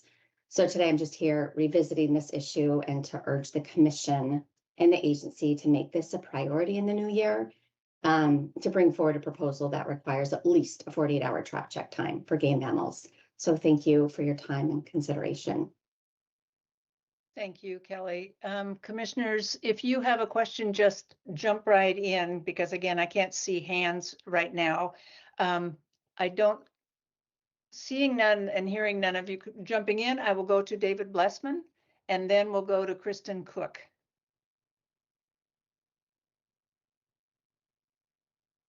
Oops, I think you're muted. Thank you, Chair Wall and Commissioners. Better now? Yes, we heard that. Yes, go ahead. And can you see me? Yes. Great. Well, David Blessman, Silverton, Oregon. I'm a hunter, angler, and taxpayer. Thank you for the opportunity to speak. I'd like to read my comment, and time allows, I'd like to offer a campfire report in response to some things that Ken senses from his podcast reviews. In response to the fee increases, I want to focus on one issue, expense growth, and especially in light of your budget development process you're about to start. The agency operates in a market where demand for licenses is largely inelastic and wildlife supply is biologically constrained. That means when costs rise, the easiest response is to raise fees, not because outcomes improve, but because the market allows it. Without firm oversight, there's no natural brake on spending. That's why spending discipline must be structural, not discretionary. I urge the Commission to adopt a formal operating expense cap tied to inflation. If expenses grow faster than inflation, the burden immediately falls on hunters and anglers through higher fees, without any guarantee for better conservation results. A spending cap does not prevent good management. It forces prioritization. It requires the agency to distinguish between core conservation work and lower value activities. A cap ensures that fee increases are driven by necessity, not convenience. Just as important, any proposal to exceed that cap should require an explicit vote, a clear justification, and sunset provision. If spending growth is truly unavoidable, the Commission should be willing to say so publicly and to tie to specific outcomes. Absent that kind of rule, every future budget discussion starts from a higher baseline and costs only move in one direction. Inflation indexing creates predictability for the agency and fairness for the public. In a system where prices adjust easily and quantities do not, governance is the only real restraint, which means the Commission must set an expenses cap. Spending caps tied to inflation are not anti-conservation. They are pro-accountability, pro-trust, and pro-long-term sustainability. 30 seconds left. Ken, around the campfire, we do know that dollars come from feds, lottery, and state. Your message is out there where the money comes from. What's not out there is how's the money spent. The rate of increasing expenses you're not reporting on with the energy you are, Mr. Ken, on your license sales, fore and aft of your presentation. Let's focus on expenses and an inflation-based cap, please. I welcome your questions. Thank you. questions for Mr. Blessman? I don't see any, so thank you very much for your presentation, and we will go to Kristen Cook. Hi, can you hear me? Yes. Hi. And we can see. Good morning, Chair Wall, Yes. Dr. Colbert, and everybody else. Thank you for allowing me this opportunity. My name is Kristen Cook. I'm the owner of Sabi Island Cove Market on Sabi Island. I'm here today to try to say my small business has been drastically and negatively affected by the ODFW in the past few years. I'm requesting two things. One, that ODFW does not do the checkpoint this year, and that the ODFW creates a user-friendly, unique parking website to buy the parking permits for the beaches. The checkpoint inhibits traffic drastically to my store. My sales dropped 30% after they started. The checkpoint is unsafe. It blocked the fire department from getting to run down at the beach. I know that because the fire department comes in all the time. That wasn't an issue before the checkpoint. They had to wait for cars to move. They had to wait for the blockade to move. So that's dangerous. The visitors are turned around and not allowed to drive on public road unless they buy a parking permit, even if they're not parking. And I tested that myself. People are avoiding the island due to the extra headaches. The ODFW person I spoke with recently told me their solution would be more signs, which have been incorrect, and they've refused to fix the incorrect signs. People also can't read signs when they're driving 35 miles per hour. So I would really like to see the checkpoint not be here. It's unnecessary. It was chaotic and confusing and upsetting to customers and drastically affected my business. The other thing was the website. The website is incredibly user-friendly. It's not a merchant website. The ODFW took away our ability to sell the prepaid permits, which have been working for decades, which are fast and efficient. Customers love that. Now there's a lengthy, confusing purchasing online only. My customers come out here for peace and for nature. They don't need to wade through pages of hunting permits and all these other things. They're only interested in parking permits. They don't need to enter their social security number, which is on the very first page, says that you will need to enter social security number, and that upset a lot of people. So people are not wanting to do that. I'm requesting that the ODFW creates a unique site just for parking permits to streamline that and make it simpler for everyone, and to use someone who has merchant website experience to create that so it's user-friendly for the public. So my two things are no checkpoint. It's chaotic and dangerous and limits my traffic to my store, which is very negative, and a unique website for the parking permits. So those are my two requests, respectfully. Thank you for letting me speak. Thank you, Kristen. And we do remember hearing you at the previous meeting as well. So thank you for that. Yes, I'll see you next time. Okay. Thank you. Michelle, is there one more person that you have online ready to speak on mule deer? Actually, yes, I do have Paul Davis. He's our individual that's coming in by phone. Okay, go ahead, Paul.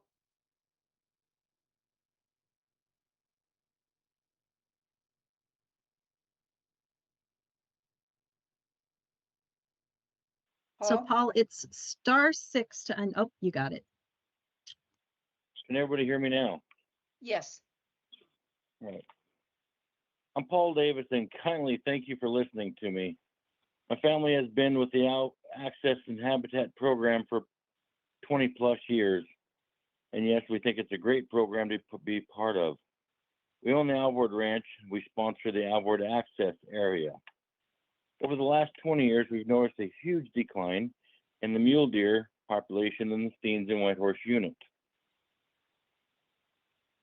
Recently, we've have a confirmed ranch cow killed by a cougar this past fall, and this is telling me that there's a food issue for the cougars. I feel the balance of nature is upside down, and here's what I want. We need our deer population back. And with this, all the animals will succeed when this happens. To gain access across our ranch, one must check in at the Alvord Hot Springs, where I require the possession of a current hunting license. Once proven, the person must sign in my check-in book and then I will, at no charge, issue the code for the access. So with this program of mine, there are lots of non-hunters buying licenses for access. And as I see this, it's more of a membership program that brings knowledge and extra funding to you. Last year's check-in numbers were approximately 374 people. I only require one person to sign in per day per group, and most groups, you know, are 2 people, so we should double that usage. I have asked the experts as to why in their judgment, why the mule deer population is suffering. The answer was given, said that the browse has changed and the deer are starving. I remember our haystacks having heavily eaten on if we did not fence off the deer away. Currently, we don't need to do any fencing because we don't have a deer problem to deal with. As I said earlier, we own the Alvord Hot Springs, and it's getting more common for people just to go hiking in the Steens. And I am often told by hikers they are finding dead bighorn sheepheads in their pathway. I understand that in 1970, that's the year we bought the ranch, there were 3 hunts, 7 tags per hunt in the governor, so that's 22 if my math is right. Today, 56 years later, we have 2 hunts, 2 tags in the governors, that's 5. So it's went from 22 to 5 in 56 years. Seems this is an issue that with all the money spent on the sheep, the animal numbers should be on the rise, not falling. Again, depredation is out of control and our wildlife is vanishing. Please do something soon or we'll find ourselves seeing these animals in a zoo. Thanks again, Paul Davis with the Alvord Ranch. Thank you, Paul. Appreciate your comments, and I don't see questions from the commissioners. So we will take a 10-minute break and come back and start with Exhibit A, the minutes, and then go right into our 3 main exhibits for today. So if you can be back in 10 minutes, please. Thank you, everyone.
Started again, and welcome back to everybody online.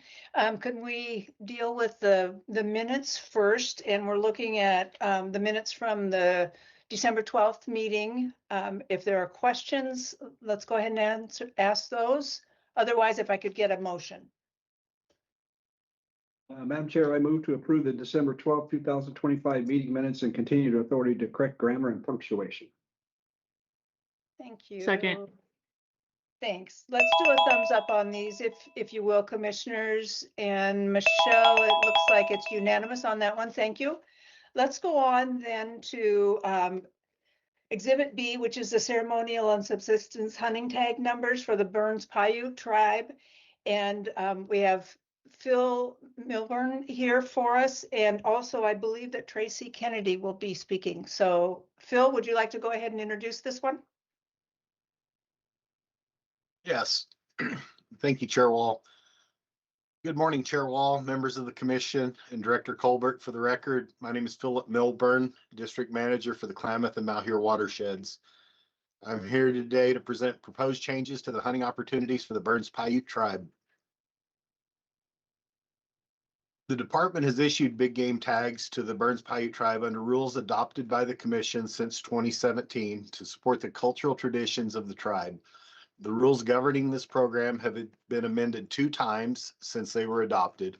In 2020, the commission increased elk tags from 6 to 15.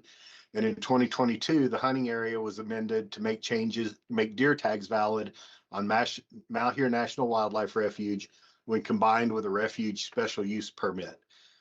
This change was in response to changes at the refuge, which also created a similar opportunity for non-tribal hunters. In 2022, Burns Paiute Tribe and the state of Oregon signed a memorandum of agreement focused on collaboration to meet shared goals for fish, wildlife, and habitat management in Southeast Oregon. The MOA memorialized the commitment to the big game hunt program that was previously adopted, but did not include any changes. There are 4 components to the amendments before you today. The first relates to cleanups needed following commission adoption of new hunt areas for mule deer. The proposed amendment would make these tags valid for the Sage Hen and Gentura deer hunt areas instead of the Wildlife Management Unit structure. Deer hunt areas have replaced management units for all other Eastern Oregon mule deer hunts starting in 2026, and this change would create consistency with that new structure. The second change is to modify the hunt areas for elk and pronghorn. These will continue to be based on the Wildlife Management Unit structure, but would include the entirety of the Silvies, Malheur River, and Beulah units. This change simplifies the hunt area to align with the WMU boundaries and adds the Beulah unit. Burns Paiute Tribe owns property in the Malheur River and Beulah units that needed to be specifically addressed in the previous rule to allow hunting on those properties. Third change is an increase in mule deer tags from 8 to 16 and elk tags from 15 to 30. In evaluating the proposed changes to the hunt areas and tag numbers described, the department considered the biological status of the wildlife populations of interest, current participation and success rate of Burns Paiute Tribe hunters, number of tags available to non-tribal hunters in each unit, and likelihood of non-tribal hunters drawing controlled hunt tags in each unit. The proposed changes should have minimal impact on non-tribal hunters and will increase opportunity and support the needs of the Burns Paiute Tribe. The final component is an administrative change and not biological. This change would add subsistence as a recognized purpose for these tags, in addition to the cultural and ceremonial uses currently allowed. For background, these terms are used by Burns Paiute Tribe for administering their hunt program and impact how meat and parts from animals that are harvested will be used. However, these distinctions are not relevant for ODFW management of the species or in administering this program. The proposal is for the department to issue the harvest tags as described in the rules, and Burns Paiute Tribe would determine if further designation as cultural, ceremonial, or subsistence use is needed when the tags are provided to the selected tribal hunters. All other rules governing time, place, and method of take for these permits would remain in place. And that concludes the information that I have for you today. And I'll turn it over to Chair Kennedy from the Burns Paiute Tribe. Thank you. Welcome, Chair Kennedy. Ishanwawa, good morning, Chair Wall and Commissioners. So my name is Tracy Kennedy, and I'm an enrolled member of the Wadadaka Band of Northern Paiutes, what you guys call Burns Paiute Tribe, and I currently serve as the chair of the Tribal Council. Me and my family come from a long line of the Wadadaka people, and their teachings guide me as I speak with you all today. So just to give a little bit of history on the Burns Paiute tribe, back in 1972, there was a treaty that was called the Treaty of Peace and Friendship in 1868, where the United States, but the United States never ratified that. Despite this, federal government did establish the Malahir Reservation in 1872, which did encompass 1.8 million acres across southeast Oregon. But a few years later, following the Bannock War of 1878, our people were forcibly removed from our homelands in southeast Oregon and marched to Fort Simcoe and Fort Vancouver in Washington. When our survivors finally returned home, they found a home. The Malahir Refuge was dissolved, open to settlers. So our people did come home, but they came home without a homeland to live in. Despite these losses, our connection to this land reaches back to time immemorial. For more than 15,000 years, our ancestors lived through the Great Basin that is documented by your science, contemporary science. And what we did, we were following seasonal cycles of gathering, hunting, and using the land responsibly. That relationship and those responsibilities continue today. And this is why the tribe strongly supports the rule proposed before you that Mr. Milburn spoke of. So we are requesting the modestly expanded numbers of the hunting tags available to the tribe for either ceremonial or subsistence purposes that he also spoke of. Your 2017 action granting the ceremonial tags for the mule deer, elk, pronghorn was a turning point for us. For the first time in generations, our people could hunt in our homelands without fear, without looking over our shoulders, and without feeling prevented from practicing a way of life that had been handed down to us for millennium.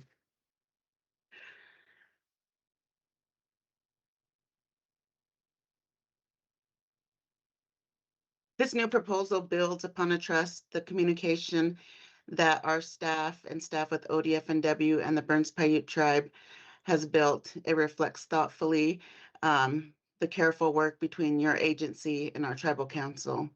It represents a balanced, responsible expansion of both the numbers of tags and the areas and where they can be used. We also value our positive working relationship with the ODFW staff, people like Philip Milburn and Davia Palmieri, who consistently listen, consult, and work with us to uphold sustainable wildlife management.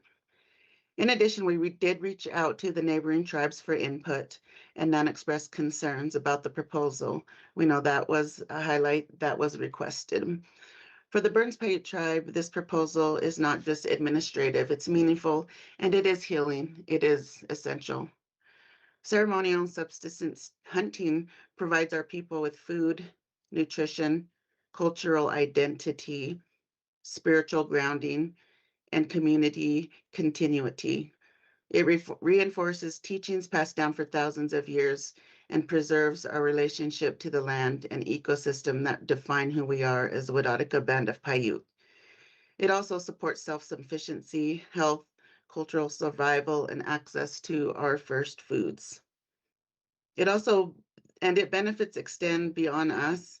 So, supporting our tribal first foods tradition contributes to a healthier landscape, deeper partnership, and a shared recognition that healing the lands heals the people, all Oregonians, not just the Wadadaka Band of Paiutes.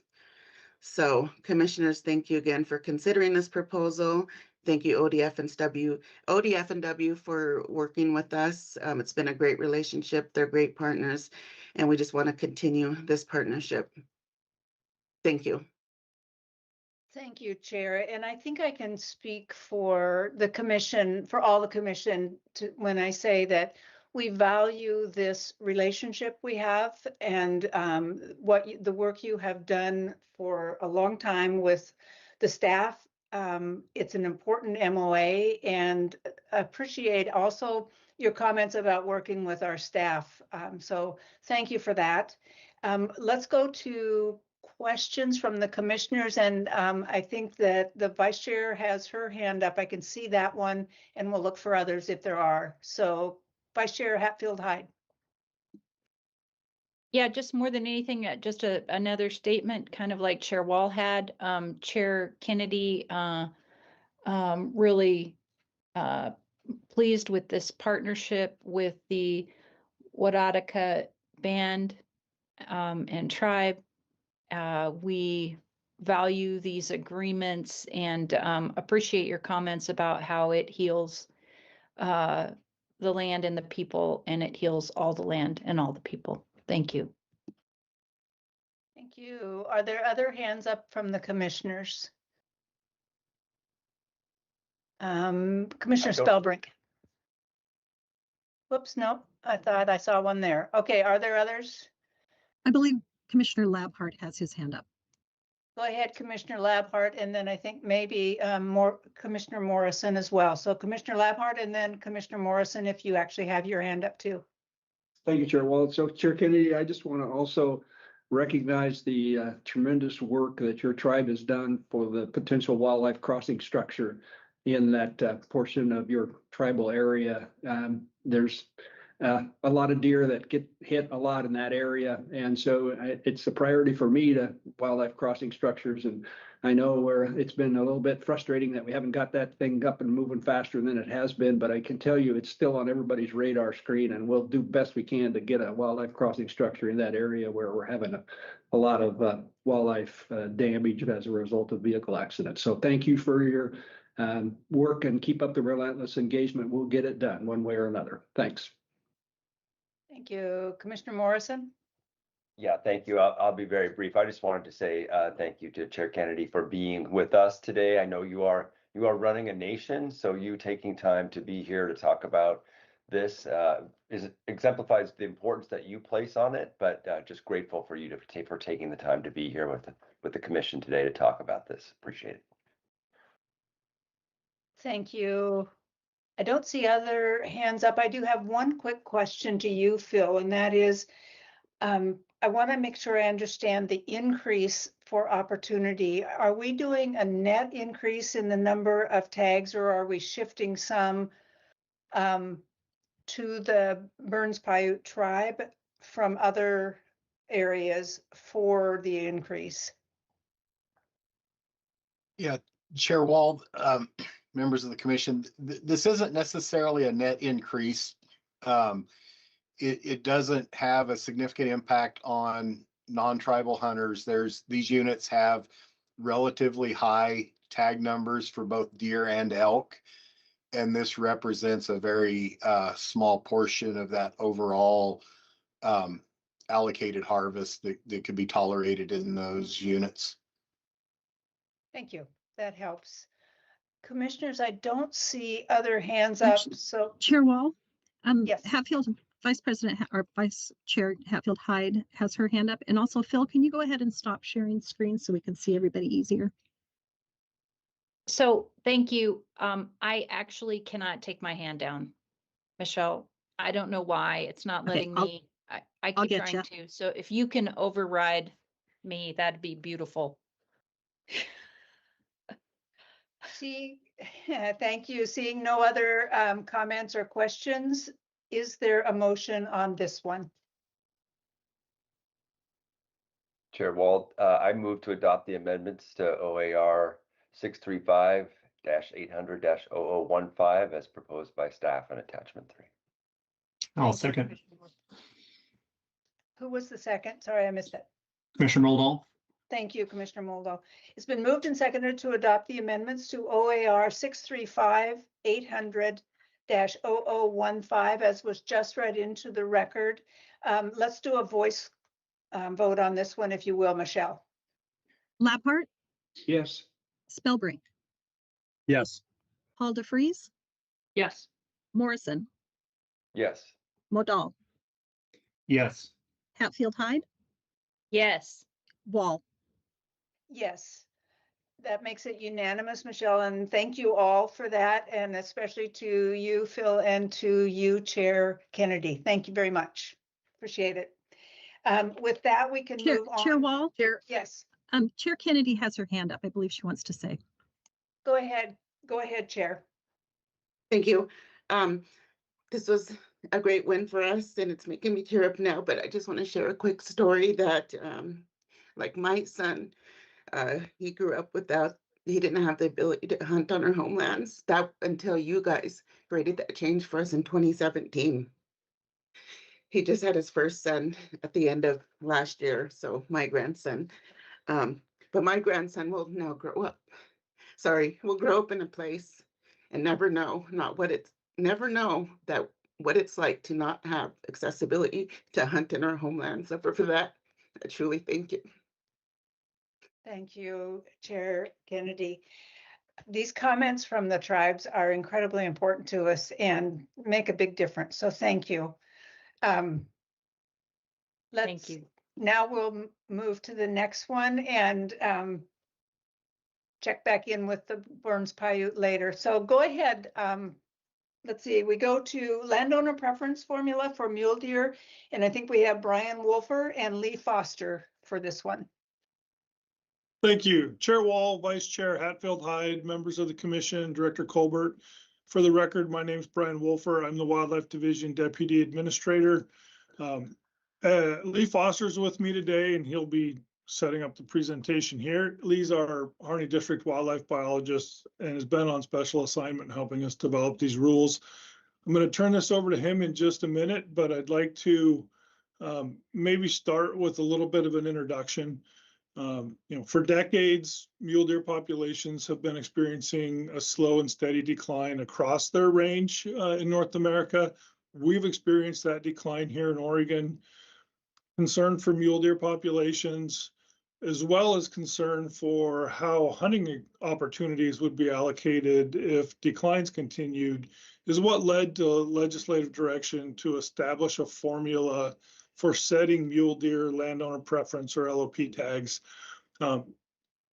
Mr. Foster will talk about that a little bit more. That shared concern also drove the complete rewrite of the mule deer management plan, which this body adopted in 2024. Implementation of that plan and the associated changes in hunt structures for deer is what brings us to the need for this formula.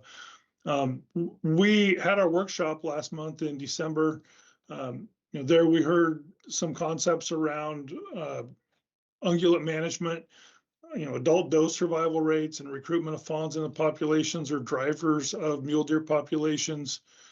With where we're at on our mule deer populations right now, most of our hunting's limited to bucks, except for a handful of hunts to address agricultural conflicts or some very limited youth hunting opportunities.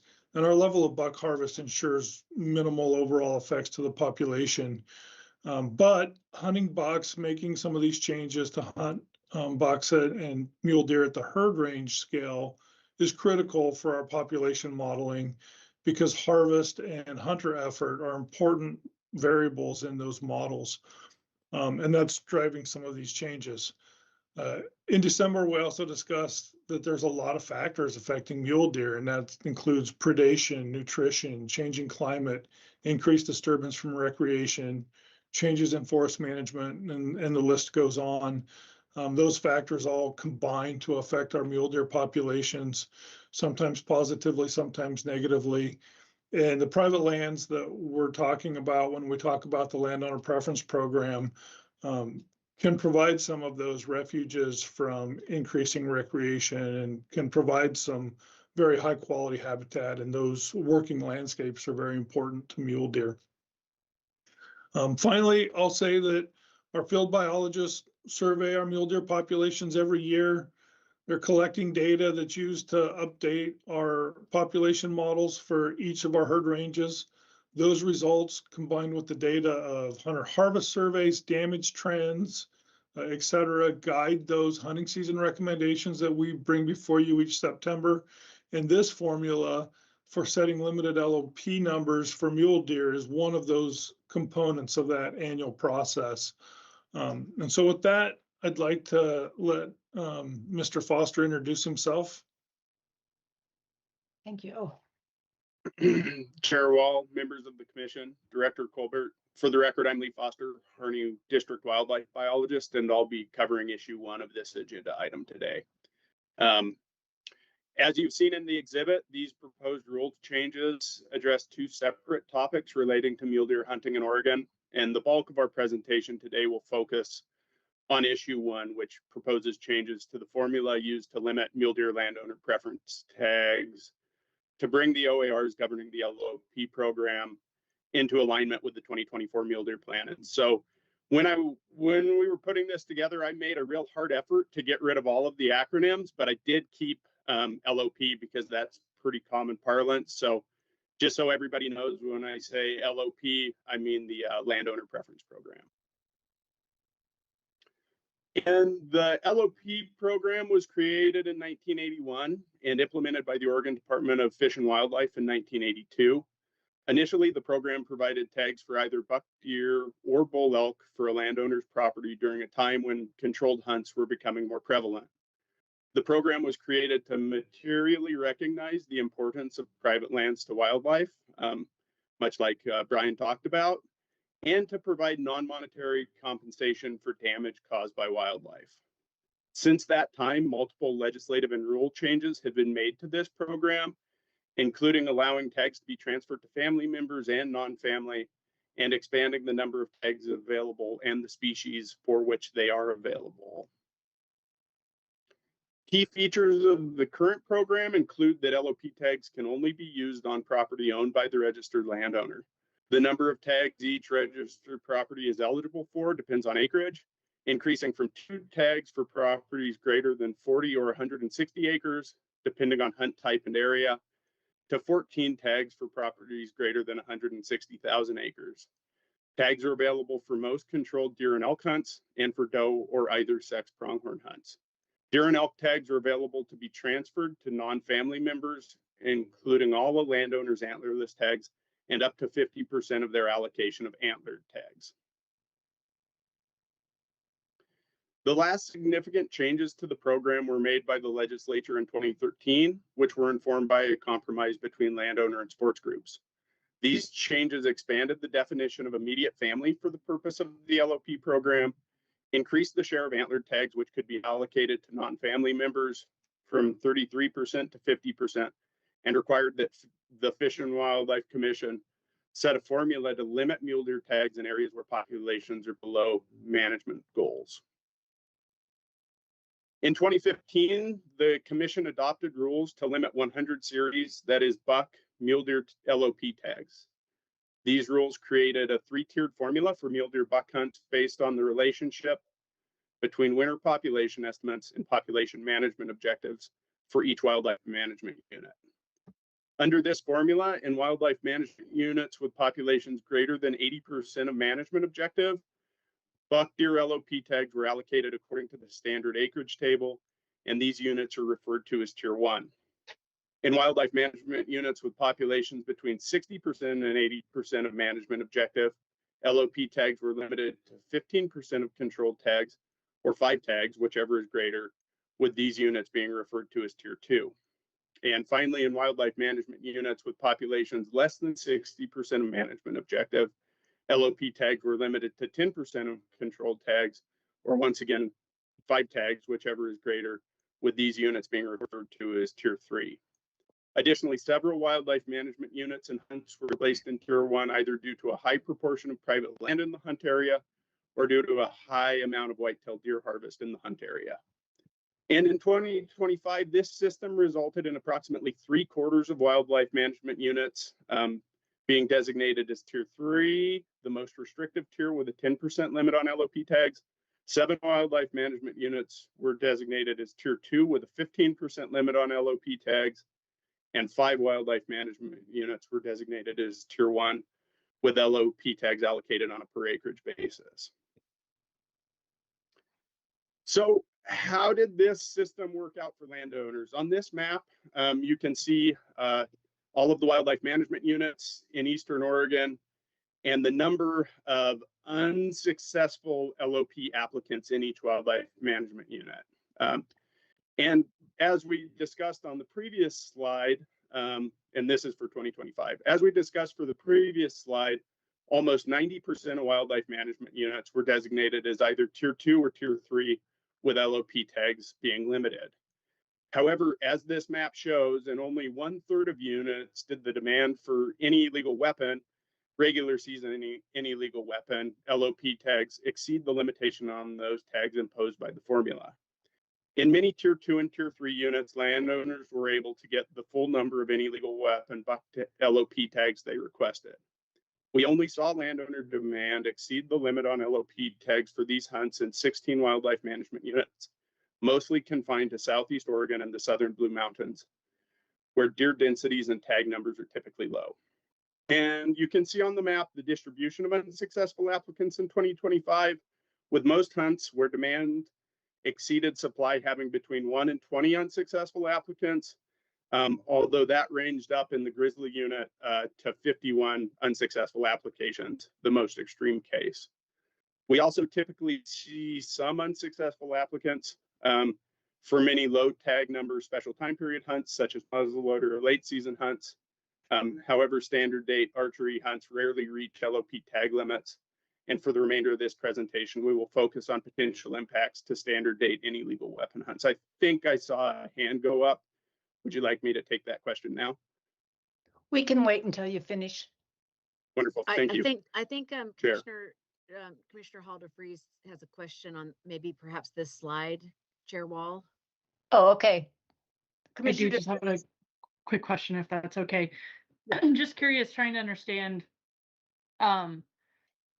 like in those units where we had instances of unsuccessful LOP, do you know, just off the top of your head, are those mostly privately owned units where the preponderance of people applying would be more, like on a percentage scale? You know, if we switched these from actual numbers of LOP tags declined and made it into a percentage of those that applied, would it still be similar, or you know, it's, I don't know if I'm clear what I'm asking, but if, like in Grizzly, if you had 200 people apply for LOP tag and only 2% of those didn't get it, but it's still a higher number than in a different unit where there is only 10 that applied.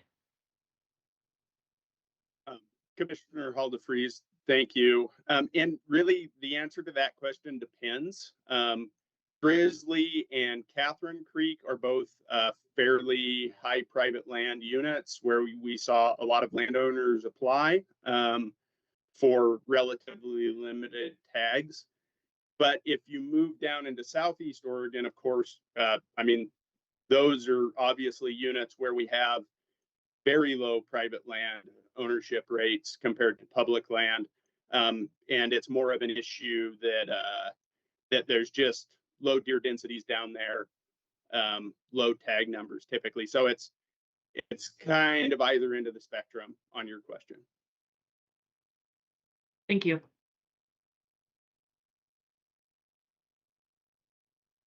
All right.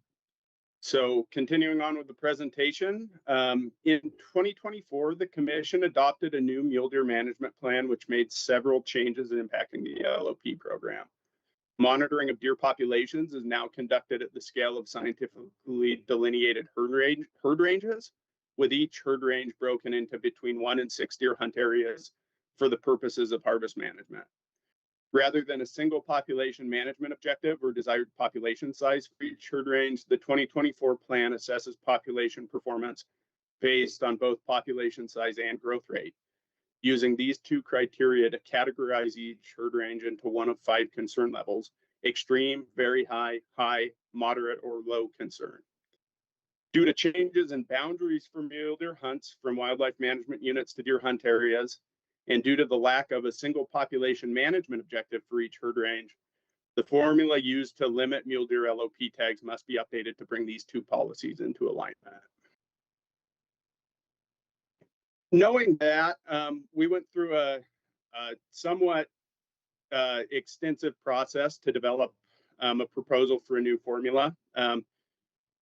During this process, we had several goals in mind, including maintaining the tie between the formula and management objective, seeking stability and predictability for landowners, and simplifying the formula where possible. And while we were putting this proposal together, we reached out primarily to groups which were involved in the collaboration, which led to the 2013 legislative action and the 2015 administrative action. Those groups were Oregon Hunters Association, Backcountry Hunters Association, Rocky Mountain Elk Foundation, Oregon Cattlemen's Association, Oregon Forest Industries, whatever the C stands for, Oregon Forest Industries Collaborative, Eastern Oregon Counties Association as well. We were also at the invitation of the South Fork Watershed Council. We spoke with that organization up around the John Day IZ area. And then we reached out to a number of individual landowners and hunters to discuss potential changes to this formula. And so with those goals and with those communications in mind, the staff proposal is for a simplified two-tiered formula rather than a three-tiered formula like the previous system. Under the old system, which was based on wide population bands in relation to a static management objective, wildlife management units rarely changed tier level, since population change in mule deer tends to be gradual. However, the new population management objective and assessment system considers both population size and growth rate, which is significantly more dynamic than total population. Therefore, we expect herd ranges to change concern level relatively frequently, which under a three-tiered system could lead to frequent changes in DHA tier assignment and thus frequent changes in the allotment of landowner tags for an individual unit. We feel that the benefits landowners will receive from a simplified and stable system outweigh concerns around losing the reactivity of a third tier. So the formula staff has proposed splits deer hunt areas into one of two tier levels. Tier 1 deer hunt areas occur in herd ranges classified as moderate or low concern level, or are composed of more than 75% private land. And tags will be allocated in these hunt areas per the standard LOP acreage table. Tier 2 hunt areas occur in herd ranges classified as extreme, very high, or high concern level, and tags will be limited in these hunt areas to 15% of controlled tags for a given hunt, or 5 tags, whichever is greater. While spring population surveys and model runs will need to be conducted prior to making final assignment of hunt areas to tiers for 2026, we expect that 5 hunt areas will be classified as Tier 1 due to private land makeup, with most of the rest classified as Tier 2. We do anticipate that removing the most restrictive tier will increase available LOP tags slightly over the number available in 2025, although when considered as a proportion of controlled hunt tags, this increase will be greater. However, making direct comparisons between the two systems is challenging due to changing hunt area boundaries and because LOP application patterns under any new system are unknown. Under the previous system, on average, only approximately 2/3 of available any legal weapon buck tags were allocated annually over the last few years, but it is unclear if this will remain the case under any new system. We do anticipate that some any legal weapon and special hunts will still have more demand than available LOP tags. And we also anticipate that the spatial pattern of which hunt areas have higher demand than supply may change. Moving on to next steps, whatever formula is adopted by the commission today will need to be applied to 2026 hunts following spring surveys and population model runs. Landowners will be officially notified of the tier level assignments for the hunts they are eligible for by May 1st, 2026, so that they may make informed decisions about their controlled hunt applications prior to the deadline. Given the uncertainty surrounding the effects of any adopted formula, the department is committed to reviewing the LOP program and the mule deer formula specifically after 2 or 3 years of implementation. And with that, unless there are any questions right now, I will pass it on to Brian to cover issue 2. Thank you, Lee, and I will make this as quick as I can. So a second issue with this exhibit is herd range name changes. You can advance the slide, Lee. When we went through the process of updating the mule deer plan and we examined all of our caller data from a couple thousand mule deer and delineated those herd ranges, we named those at the same time. We had 22 herd ranges. Unfortunately, some of the names that were chosen were the same names as some wildlife management units. And so as we got into the development of the 2026 big game regulations, we realized how confusing it was to have, for example, an Ochoco deer herd range that had different boundaries than the Ochoco Wildlife Management Unit and Ochoco elk hunts. And so we ended up coming up with unique names for deer hunt areas to help avoid that confusion with hunters as well as confusion within our staff. And those deer hunt area names, we're now asking that those be modified. The management objective tables that are in rule now reflect these new names to make it easier as we do things such as running this formula and tell landowners where the herd ranges are falling in terms of concern level, tag limits. Having that match with the deer hunt area names is important to us. And so this proposal would not change any herd range boundaries, would not change any hunt area boundaries, would not change any management objective levels, would rather just change names of some herd ranges to match the deer hunt areas and avoid that naming overlap with wildlife management units. And I think, Lee, you can advance to one last slide, and we are available to take questions now or after public testimony, whatever you would prefer. Actually, commissioners, if we could, thank you, Brian. If we could take any immediate questions right now, and the rest of questions we could wait until after testimony. We do have 6 people signed up to testify. So are there immediate questions? And Debbie, if you could help me see if there are any hands up. I'm not seeing any hands. Great, then we will go to testimony, and the first 3 people are, I just have initials, M.T. Anderson, William Ray Jr., Don Gentry. So if we could start with M.T. Anderson. Can you hear me? Yes, go ahead. Okay. My name's M.T. Anderson. My wife and I, along with our kids, ranch in Izey, Oregon, which is located in the southwest corner of Grant County along the South Fork of the John Day River. We have ranched here for several decades, and Grant County is our home. We are involved in the community, as my wife has been a 4-H leader for years. I sit on the school board in John Day, and I also serve as the vice president of the Grant County Fair Board. We love our community and the wildlife and natural resources that thrive in our region. One particular species of wildlife that are very near and dear to me are mule deer. I have hunted in Oregon for over 35 years. And in that time, I have watched our mule deer populations go drastically downhill. They are now the lowest they have been since ODF&W started keeping track of big game population numbers. As a landowner, rancher, and steward of the land, we recognized this trend years ago and realized that we must do something about it if we want to continue to have mule deer on the landscape to hunt and enjoy. ODF&W initiated the Mule Deer Initiative back around 2010, but prior to that, we had started working on our habitat on private lands, but we weren't the only ones. Many ranches in the Izey Valley started addressing habitat concerns, and over the last 2 decades, we have spent, along with partners, millions in this valley to improve mule deer habitat. The stands of bitterbrush and browse in this 23-mile-long valley are unbelievable and arguably some of the best mule deer habitat in the West. As you all know, ODF&W has now decided to change how they manage mule deer hunting units with the creation of the new Aldrich Hunting Unit.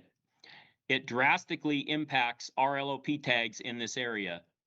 I do not know of any other basin in Oregon that has prioritized mule deer habitat and upland projects more so than the landowners in IZ. The thank you we are getting from ODF&W feels like a hard shot on the chin. My wife and I own land in the Silvies Unit, Ochoco Unit, and the Murderers Creek Unit. Due to the limited availability of tags, we were able to use different units to ensure that our kids got LOP deer tags and also that my wife and I could get them as well. With the creation of the Aldrich Unit, all of our ranch land is now located in one unit that is proposed to have a massive tag reduction. Lee Foster and Jeremy Thompson, but Lee, who you just heard from, is a district biologist from Harney County. He came and gave a presentation to the South Fork John Day Watershed Council in which he shared with us that if all the property that's being put into the Aldrich Unit stayed the same, the unit would qualify for 1,800 deer tags. ODF&W is reducing that number to 1,100 tags for 2026. I can live with that for several reasons. One being that the public land opportunities for harvesting a deer are a fraction of what they used to be. The deer rely heavily on private land and its associated habitat. The private land is significantly better managed, and that's not a coincidence, by the way, and thus it has better feed and browse. Your opportunity to harvest a mule deer on public land in this region is nowhere near where it used to be. So the tag reduction seems warranted to me. But what does not align correctly in the proposal in front of you today is the recommendation of only 15% of the total tag allocation going to LOP tags. If you look at the harvest success rate with LOP tags in the Silvies, Ochoco, and Murderers Creek unit, it is only slightly higher than the general draw tags. Why is this? I can tell you why. We have opportunities to fill every LOP tag that we get every year. Our neighbors are in the exact same situation. It's not hard to kill a deer with an LOP tag. The difference is we have spent massive amounts of money to enhance mule deer habitat, and we don't want to shoot every buck we see. We are extremely selective in the deer that we harvest, and we try to only take mature bucks that we aren't biologists, but generally we feel are over 4 years old. I personally haven't killed a buck since 2016, and yet I have had an LOP tag most years. I could have killed many bucks every year. I choose not to because I want to see our mule deer flourish, but I love being able to hunt with my kids and my wife, and for all of us to be able to have an LOP tag in our pocket. Our situation is no different than most of the landowners in this region. No one is shooting deer to just fill a tag. They're being selective and trying to only harvest mature deer with age class. By ODF&W reducing the tag numbers by almost 40%, did you hear that? 40% in the Aldrich unit, you are penalizing landowners drastically by only allocating 15% of the tag count to the LOP program. What I think the commission and the ODF&W employees tasked with making this recommendation to you are missing is the fact that private landowners are not slaughtering deer with LOP tags. Rather, they are being responsible and selective in their harvest, and the data proves that. LOP tags could easily have a 90 to 100% harvest success, yet the data will show the numbers are only slightly higher than the general draw tag success rate. Oregon is a state that prides itself on being fair and equitable. There is absolutely nothing fair and equitable about the proposed LOP tag allocation that is in front of you today. I would strongly encourage you as a commission to reconsider the percentage of tags being allocated for deer LOP tags in 2026. Landowners have created great habitat, make responsible harvest choices, and deserve to not be penalized for that. Thank you. Thank you, Mr. Anderson. We will go on to William Ray, Don Gentry, and then Shane Gomez. So Chair go Wall? ahead. Yes. Chair Wall, Mr. Ray is not in the room this morning. Thank you, Michelle. Then we'll go to Don Gentry, and you also will have 3 minutes, Mr. Gentry. Go ahead, and after that, we'll go to Shane. Yes, thank you for the opportunity. I regret that Chair Ray isn't on. The only comment that I would like to make primarily is that we're looking forward to having direct communication with those appropriate in the Oregon Department of Fish and Wildlife to address our interest in co-managing treaty resources to the tribes, mule deer and other resources important to us. And we do have concerns about how the herds are managed, that has an impact on the Klamath Tribes Reserve Treaty Rights area.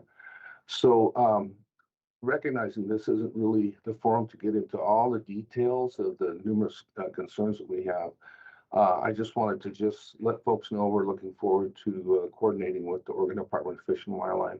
After initial meeting with former Director Melcher, where we proposed moving forward, developing a co-stewardship agreement or a co-management agreement, and also with current Director Debbie Colbert acknowledging that she's interested in working with us in that. So I don't have any specific comments other than to say that we are concerned about how the herds are managed. It doesn't have a direct correlation to impacts on our reserve treaty rights area and the opportunities our tribal members have to harvest deer in elk and other resources. We're looking forward to getting it into direct communication down the road to address the numerous issues that we have as we work together to manage sustainable harvest of resources that are important to the tribes and Oregon citizens. Recognizing that we have a Federal Reserve Treaty right, and from our perspective, that needs to be a priority, when it comes considering impacts of state management on those treaty resources that the tribes have reserved through the Treaty of 1864 and affirmed by the courts. So that's primarily the comments that I wanted to make. Look forward to further discussion as we get into the numerous concerns that we have and recommendations that we have and how we can work more effectively together. Thank you. Thank you, Mr. Gentry. And appreciate very much your work on the MOA. If you were listening to earlier comments from the commission, you heard how valuable these MOAs are to the commission as well. So thank you very much. Let's go on to Shane Gomez and then Tyler Dungannon and then Scott Hess. So Shane. Yes, Shane Gomes, third of a fourth generation family ranch in Antelope. Thank you to Chair Wall and everybody for your time. I'm representing Oregon Cattlemen's Association. I'm second vice president currently, and also co-chair for the Wildlife Committee with Dennis Sheehy. OCA was not in favor of option 1 or 2, but this is the lesser of two evils. We would like it to get back to the original plan of the more LOP tags. It has been a great program, not just for being able to hunt, but damage control as well. There is a very serious predator problem in the state and needs to be dealt with. Ranchers and landowners provide food, nutrition, water, shelter, cover, and security, plus space for all wildlife. As a landowner, we manage for livestock, but as a cohabitation with wildlife, they get a bonus because we're also managing for that as well. And they reap the benefits. So also need to reward landowners. Don't chastise us or any of the landowners by lowering the LOPs. If you're going to lower the LOPs, lower your general draws as well. As Lee and Brian said earlier, we're going to need at least 2 to 3 years of data for the new DHAs compared to the original wildlife management units before we have any good results. This is a serious problem and should be considered. And did I mention there's a predator problem? Yes, it's the biggest issue we have on the table. If it's not dealt with, you're not going to have any wildlife around. And as a rancher, landowners, we spend thousands and tens of thousands of dollars controlling big to little predators on our lands, and that is why we have the wildlife. We just ask that reward the landowners. You can actually do extra tags for special events, charity, disabled hunters. Reward us. If you don't have us, there will not be any wildlife on any of the public ground. So long story short, don't chastise us. We manage it and we take care of the lands for the wildlife plus our own livelihood. And I also want to thank all of you and also Lee and Brian for all their hard work, and we appreciate it from the Oregon Cattlemen's Association. Thank you. Thank you, Mr. Gomes, and sorry for mispronouncing your name the first time. Tyler. That's fine. Thank you. Tyler? Thank you, Chair Wall, Commissioners, and Director Colbert. My name is Tyler Dungannon. I'm the Conservation Director for Oregon Hunters Association. In OHA, we have 12,000 members statewide, and I bring that up because OHA represents both hunters that are enrolled in the LOP program and hunters that are not. And as a result of this fact, our position on this issue is essentially neutral. We absolutely support the LOP program. We supported removing the sunset of this program. We recognize the importance of landowners and conservation over wildlife. And though through this transition, OHA wants to see no harm done to either side of this equation, no harm done to landowners or the general public. And our goal really is to find a reasonable compromise. It's a little bit uncertain, but we feel like we have that compromise here with, again, this was option 2 that wasn't really brought up during the presentation, but this was an option that we felt like might slightly increase the amount of LOP tags out there. And we're willing to support the ODFW proposed 2-tiered formula now. But we understand, again, that we're kind of shooting from the hip, so to speak, without concrete data. So there's uncertainty out there, and because of that, as just mentioned in the last testimony, we do want to review this program after 2 to 3 years of implementation of the new formulas. And it was mentioned in the materials in the agenda packet. It was mentioned by Lee earlier that the department will evaluate the effects of the formula change following 2 to 3 years of formula implementation, which we appreciate. That was our recommendation initially. But we want to make sure that the stakeholders are involved in that process as well. We don't want it confined to just the department. I don't know if that was the intent. I really don't, but I just want to be on the public record, asserting that OHA wants to be involved, and these other groups that were part of the process want to be involved and determine whether or not it's been successful, whether or not it's working. So with that, I want to thank you for the opportunity to testify. Thank you, Tyler. Let's go to Scott Hess next.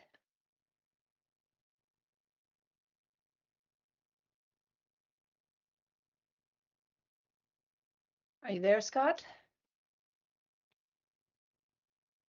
Scott is in the room.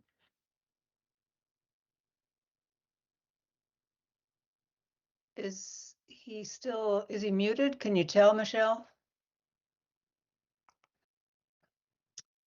Looks like he's not in the room any longer. Okay. Then let's go to, thank you all who testified and to, go ahead, Michelle. No, go right ahead. Okay. I think we'll go to commissioner comments and questions. Let's do the questions first, and then we can do any comments. So Chair Wall, just a moment here. Did you see that we have one more Chris Hefferman? I did not in the see room. that. Yep. Okay, then let's go to Chris, and then we'll go to questions from the commissioners. Go ahead, Chris. Yeah, thank you. This is Chris Heffernan. And I'd like to start off by saying, listening to the testimonies and the workshop reviews and all the inputs, it does my heart a lot of good to know that there's good people on all sides working together, trying to come up with a positive influence. And with that, Chair Lambhart and all you good men and women in the arena and in the trenches over there in Salem, God bless you for what you do. It truly means a lot to us out here in Northeast Oregon.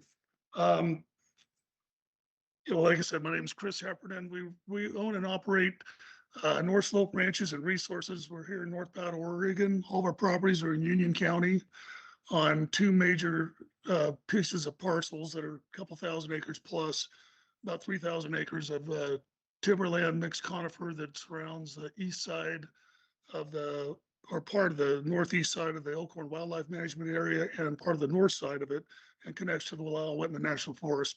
That's the winter elk feeding station that ODF&W owns. 5,000 acres, borders us. We're newcomers here. We've only been here since '92, so we're going on our 34th year neighboring the state. I'd just like to say that, there's so much that's already been said, and it was going to make it easy for me, so I'll make it quick. But yeah, us landowners are really doing our part and very involved, education-wise too. Our LOP tags aren't abused. We really need some support from our federal land neighbors. That goes unsaid. We've been talking about it for years. The other thing I wanted to mention too, and I'm not accusing anybody for fault witnessing anybody, landowner or hunter, but we do a lot of our own policing, a lot of policing of the general public. I mean, got some great state game troops, but not enough of them with the budget cuts and everything. But we're always looking out for what's good and fair and equitable to us landowners and the community. And I hope that people realize that, and that goes back into town and people spread that word. And it's really important to us. These mule deer are huge, coveted tag in the western states and all of America. And to be compromised by all the good we've done over the years, that hurts. So we're very concerned. Looks like you got a good group together, and I praise the people that spoke before me and the people that have made this all come together for this webinar. And I just finished by saying it's not just a hunting season, it's spending the quality time with family, kids, grandkids, and sharing the good news. We live with these mule deer and all this wildlife, game and non-game species. And it's not just a hunt, it's a livelihood. So thank you, and God bless you guys for what you do. Thank you, Mr. Heffernan. Let me just check quickly with Michelle. Is there anybody else that wanted to testify on this one? That's everyone on my list. Perfect, thank you. Chair Wall, Commissioner Labhart has his hand up. Okay, let's go there first. Commissioner Labhart. Okay, thank you, Chair Wall. This is a question for Brian. So we all know, the strong support on the commission about landowners and their ability to provide habitat and feed for the state's wildlife animals. And so, as was said earlier on, the landowner, the LOP process is one way that recognize that. So we know that anytime you have a change in something that's fairly major, there's going to be pros and cons, there's going to be winners and losers. So Brian, my question to you specifically is the department, we conducted outreach with groups that have been actively involved in the development of this program, including the Oregon Hunters Association, which we heard from Tyler, Backcountry Hunters and Anglers, Rocky Mountain Elk Foundation, Cattlemen's Association, which we just heard from, Oregon Forest Industries Council, Eastern Oregon Counties Association, as well as affected landowners in the South Fork of John Day watershed, and members of the public had an opportunity to review the proposed change. So it sounds like Cattlemen's has some issues with it. OHA is neutral. What were the others when you worked to come up with this compromise of option 2? What were the other viewpoints? Was there general support for option 2 with the others, or what is the consensus from what you found talking to these people and the public? Chair Wall, Commissioner Labhart, of course, when you try to find that middle ground, you're not going to have everybody happy. And so one of the things that we definitely heard is there are landowners that would prefer to have no formula at all, or a formula where that limitation is set high enough that it doesn't result in landowners not getting tags. We had some, but we also had some landowner groups that, even though that would be their preference, when it came to having a 3-tiered system with the most restrictive remaining 10% versus a 2-tiered system with the most restrictive being the 15%. They preferred that over, the 3-tiered, more restrictive. As you heard from some of the testimony today with hunter groups, there's some neutralness. We also had some feedback from hunters in opposition to going to a 2-tiered system, concerned that it could create additional harvest and reduce tags for folks drawing in the draw. And so to me, this is one of those places that not everybody loves. Some people still have concerns that it's too restrictive or not restrictive enough. But there's a fair number of people that thought this was kind of a middle ground that would be a good place to start and evaluate in a couple of years and see what we actually see for applications, success rates for landowners, and what the overall effects on harvest and tag numbers might be coming out of it. So just a quick follow-up with that last comment. So when you said that, we'd like to give this a try for a couple of years and evaluate it, was there some consensus around that? We don't know if this is good or, where we are on the scale or not, but we'd like to try it for a couple of years and then have an evaluation, come back and make tweaks to it. What were the comments from the groups that you talked to about that in particular? Chair Wall, Commissioner Labhart, that was very resounding, especially when we sat down with the landowner groups and the hunter groups. As you heard from Mr. Foster, there's a lot of landowner tags that aren't necessarily requested that they could request. And so when you look at that, it's really hard to figure out who's going to ask for what under this new system, and who might, hunts aren't going to be subject to this. And so are some landowners going to choose to hunt whitetail versus mule deer? And so for us to be able to say, this is how many landowners are going to apply for tags in each of these hunts, this is how many we think will get tags and how many we won't. There was an acceptance that we can't predict that real accurately. It's going to take some time to see what landowners ask for. And so the thought was, we're going to have to do something. And landowners are going to have that chance to apply for tags under the deer hunt areas.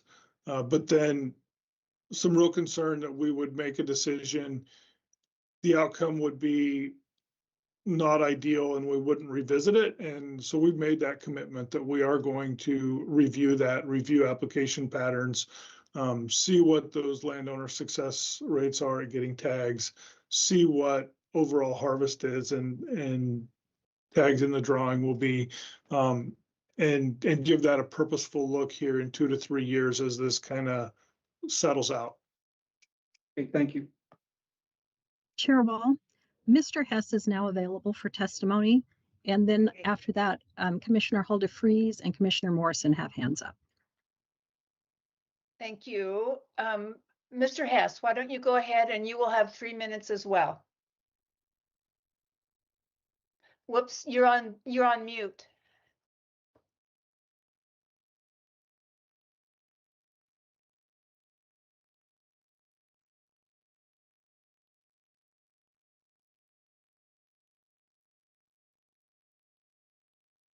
Still on mute, yeah.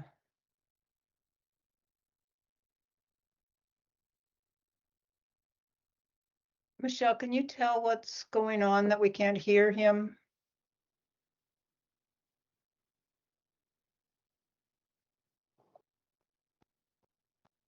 I'm trying. Okay, now we can hear you. That's great. Oh, Go ahead. okay. I'm sorry. That's right. Well, Commissioners, I greatly appreciate the opportunity. My name is Scott Hess. I own a small ranch in the IZ area. It's within the new Aldrich unit, right down in very far southwestern Grant County. I want to again emphasize what both Mr. Wolfer and Mr. Foster said about the importance of private land with regard to deer habitat. I don't think there's any question that the private landowners in managing their land are providing a service to the entire state, to ODF&W, to the citizens of the state in providing good habitat for the deer herds. As it's been mentioned, we've seen an incredible decline. I think somebody said it was a slow decline. I don't describe it that way. It's a substantial decline. We've lost more than half of the deer herd since counts started. We're losing, I should mention, I'm on the board of the South Fork John Day Watershed Council. We had ODF&W individuals come and tell us that we are losing 4% of the deer herd per year. It's time to act. I could talk all about predators. That's not the point of this discussion. I want to talk about the LOP tags, because what the private landowners were doing, the good that they were doing to the habitat, the good that they were doing for the deer herds, is why the legislature initially passed the LOP program. There's simply no doubt. What another point that I wish to make, following up on what MT Anderson said, the South Fork John Day Watershed Council has administered $10 million of funds over the last 10 years to address habitat on private lands. Some of that work has been over 100,000 feet of fence has been put in. A lot of that fence along the riparian areas in order to protect those riparian areas. Juniper had been cut on over 6,000 acres. Over 200 acres of aspen grove have been protected. 19,000 pounds of seed has been placed. 9 miles of stream have been protected.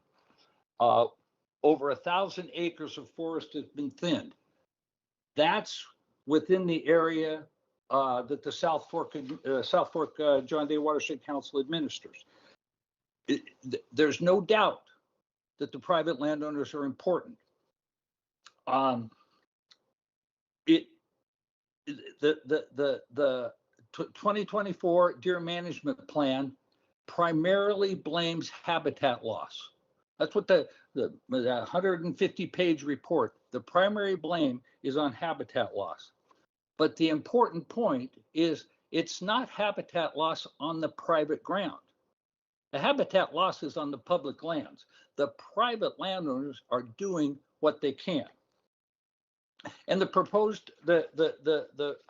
proposed rule, it acknowledges this. It specifically acknowledges this.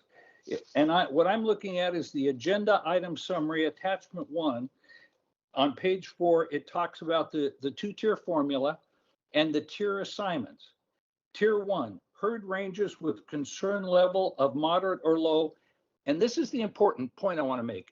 It also includes, and it shows up on the slide that we saw recently, it also includes deer hunt areas with greater than 75% of private land. What does that mean?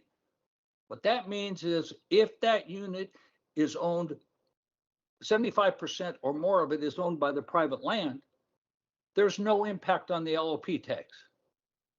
Why is that? Because that's good land.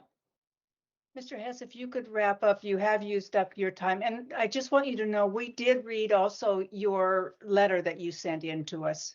Okay, I appreciate that. I'll just jump to the conclusion. If in those 5 units where the private land is greater than 75%, if there's no limitation on LOP tags, if they are assigned based upon acreage, why are you punishing the landowners in the South Fork in the new Aldrich unit where they're doing just as much to their private land as the owners in those 5 units where you're not limiting it? It should not be the allocation of landowner tags should not be arbitrary. I believe it is arbitrary because you can't explain why what they're doing on their private land is more important than what the other landowners, as in the Aldrich unit, are doing. Thank you. Thank you, Mr. Hess, for your testimony as well as for your comprehensive letter that you sent in to us. We have questions from Commissioner Hall DeFreeze and also from, I think, Commissioner Morrison. So go ahead. Yeah, thank you. I do a lot better, I think, with numbers, trying to understand kind of like actual impacts and understand the change as a whole. So I guess I have a two-part question. The first part is, under this new designation, I think, Brian, you mentioned that your estimate is that 2/3 of available LOP tags would be used, or what was that 2/3 percentage? And you can get back to me on that while I ask the second question. The second question is, Mr. Anderson mentioned that the Aldridge unit is going from 1,800 tags to 1,100 total tags, and that 15% of that goes to LOP tags, and that's a reduction from past tags to what the proposed tags are by 40%. Could you help me understand that equation and how those numbers are working out?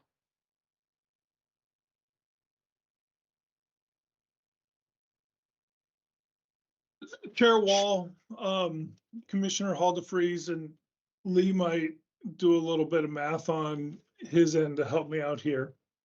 When it comes to the 40% piece, but generally speaking, we had about a 9% reduction in controlled hunt tags available this year, and that's due to declining deer populations. That area around IZ and John Day is an area that we had an emergency tag reduction last year because of some very poor survival through the winter. And we've got our deer study going on there. We have one in Interstate Unit, one in that Aldridge area, and saw some market difference in survival through that winter period and had to make some emergency reductions last year. Those carried through into reductions this year. And so across the board, there is fewer deer tags available in 2026 than there was in 2025.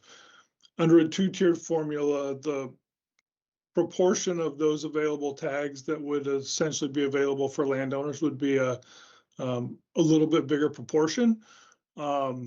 But overall, like, we had a pretty big reduction in tags for this fall. And so there will be some reductions, more in some places than in others. And that area in Aldrich is one of those.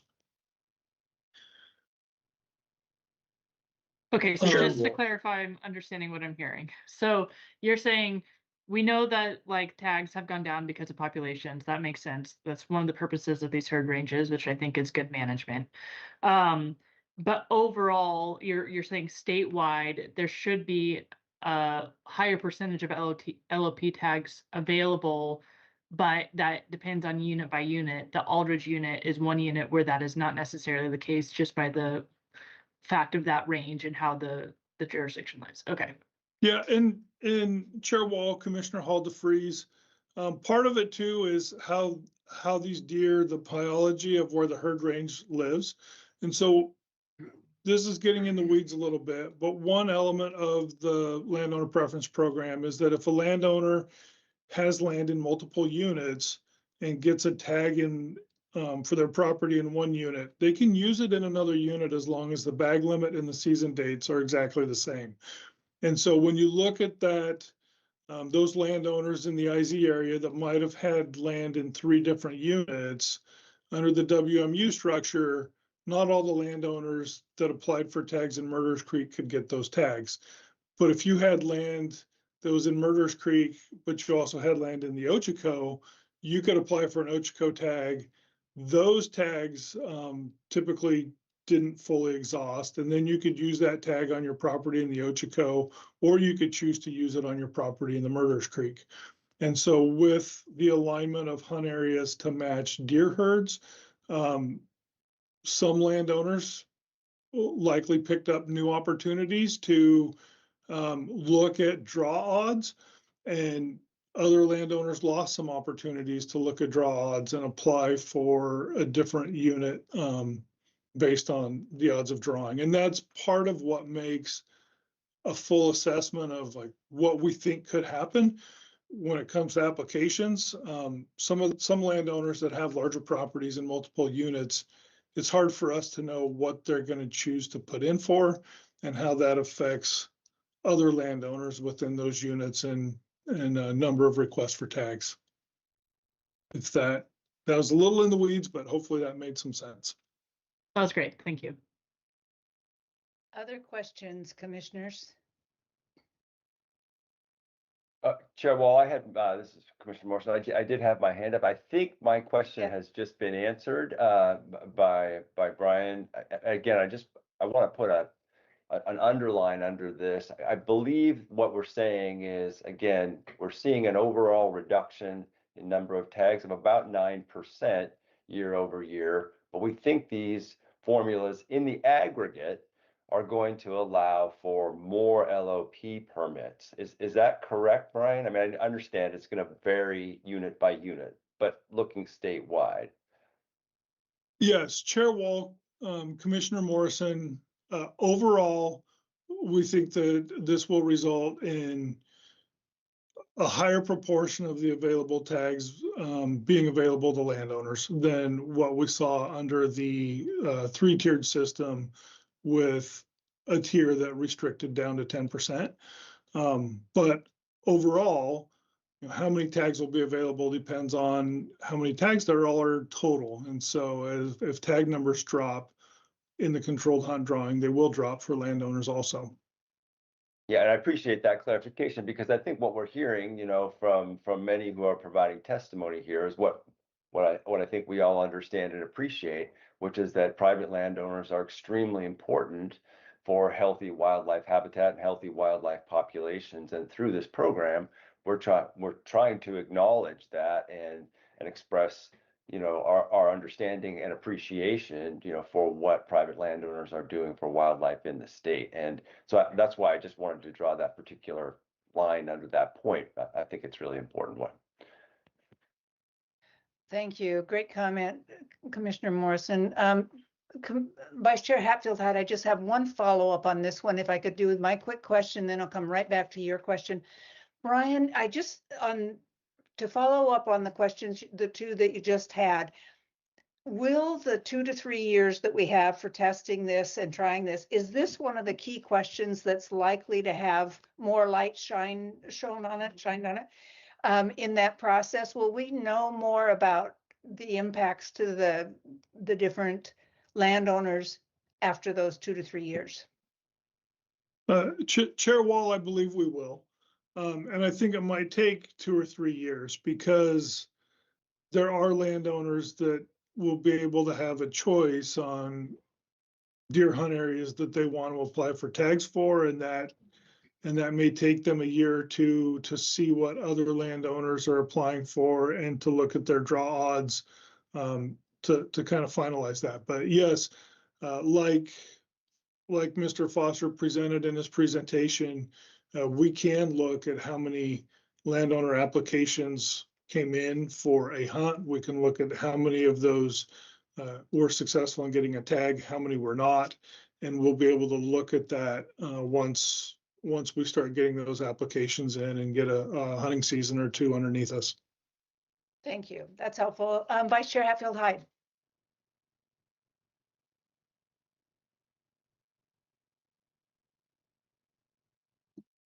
Sorry, thank you. I guess I think this is kind of redundant and maybe has been answered.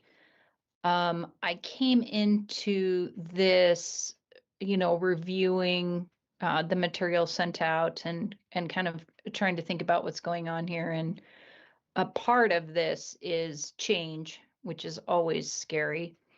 But what I really appreciated was this idea of patience as this rolls out and we see how it kind of shakes out. I am still a little uncomfortable right at the moment with just the circumstances that are going on in this particular Aldridge unit. And what I don't like hearing is for public or private landowners to be thinking that they're somehow being punished or not doing enough restoration work. We continue to hear a drumbeat across the east side of Oregon of, fear around the state of our mule deer. So that continues to be an issue. But if you guys could just comment a little bit more about this particular Aldridge unit, what is happening with mule deer there, despite the good efforts by private landowners, what the emergency, I'm blanking on the right word. You know what I'm trying to say. Had happened. Just a little bit more about that, just for comfort here on what in the heck's going on.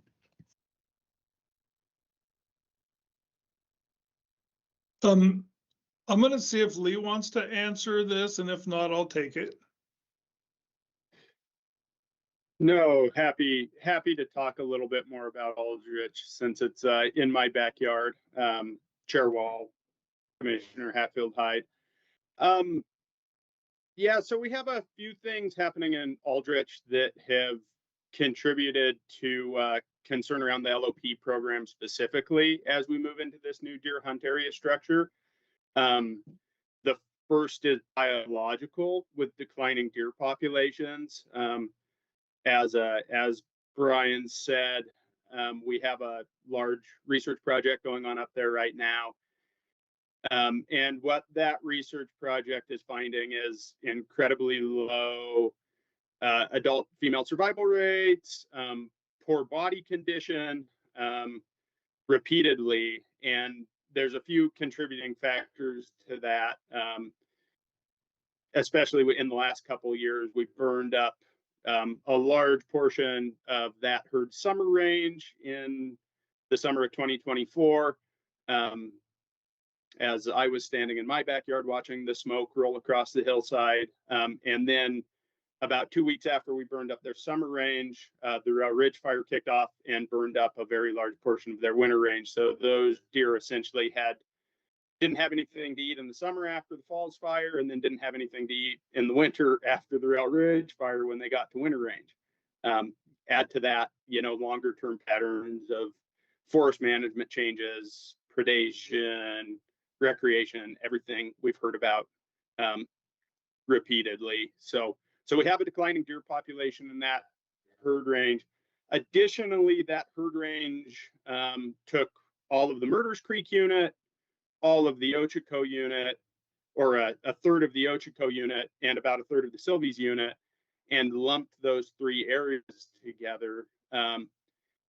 And so the combination of those three wildlife management units made it challenging to set tag numbers initially, because management strategies, long-term management strategies across those three units varied. We were typically running a 25% harvest success rate in Ochoco, typically had a lot of tags. Murders Creek, typically we were seeing a much higher success rate with a lower tag number. Same story in Silvies. And so how to square the different management strategies of those three wildlife management units within a new deer hunt area resulted in a lot of discussion. And the recommendations we came out with were quite conservative until we could see how hunters would distribute themselves on the landscape and how the deer population would respond in terms of trajectory to the multiple stressors that they're facing. But that all comes together to make even a 15% allocation for LOP tags generate a lower number of total LOP tags available for those landowners. Lee, I really appreciate that additional information. And I think it just compounds all the issues that are being faced, including fire and the impact of fire on these lands. I appreciate those thoughts. Chair Wall, Commissioner Spellbrink has his hand up. Okay, go ahead, Commissioner Spellbrink. Thank you, Debbie. Yeah, thank you, Chair Wall.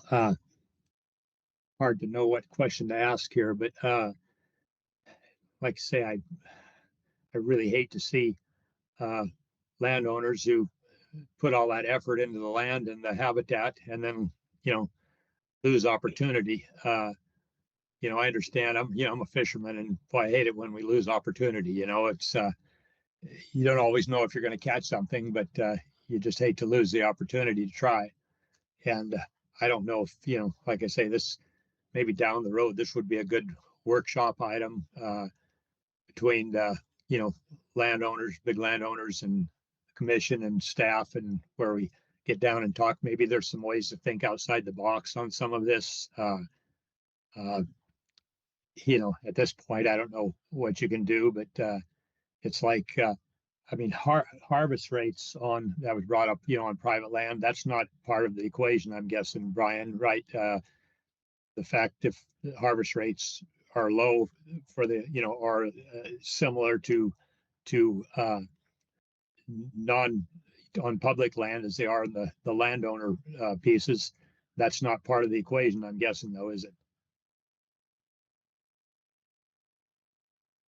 Chair Wall, Commissioner Spellbrink, we have the ability to look at harvest rate for LOP tags. In particular, that gets a little bit messier when you're looking at draw tag holders that can hunt private with permission, or they can hunt public, and some of them are hunting both or one and not the other. Mr. Foster, I think you had some harvest success rates, but it's kind of rolled up over Eastern Oregon wide. And in general, correct me if I'm wrong, it was tended to be lower for those private landowners than for the draw hunters. Can you confirm that, Lee? I think it comes in slightly higher for LOP tags. Yep, but I believe the statewide success rate's around 30%. We're talking 35-40% on average for LOP tags, so just slightly higher.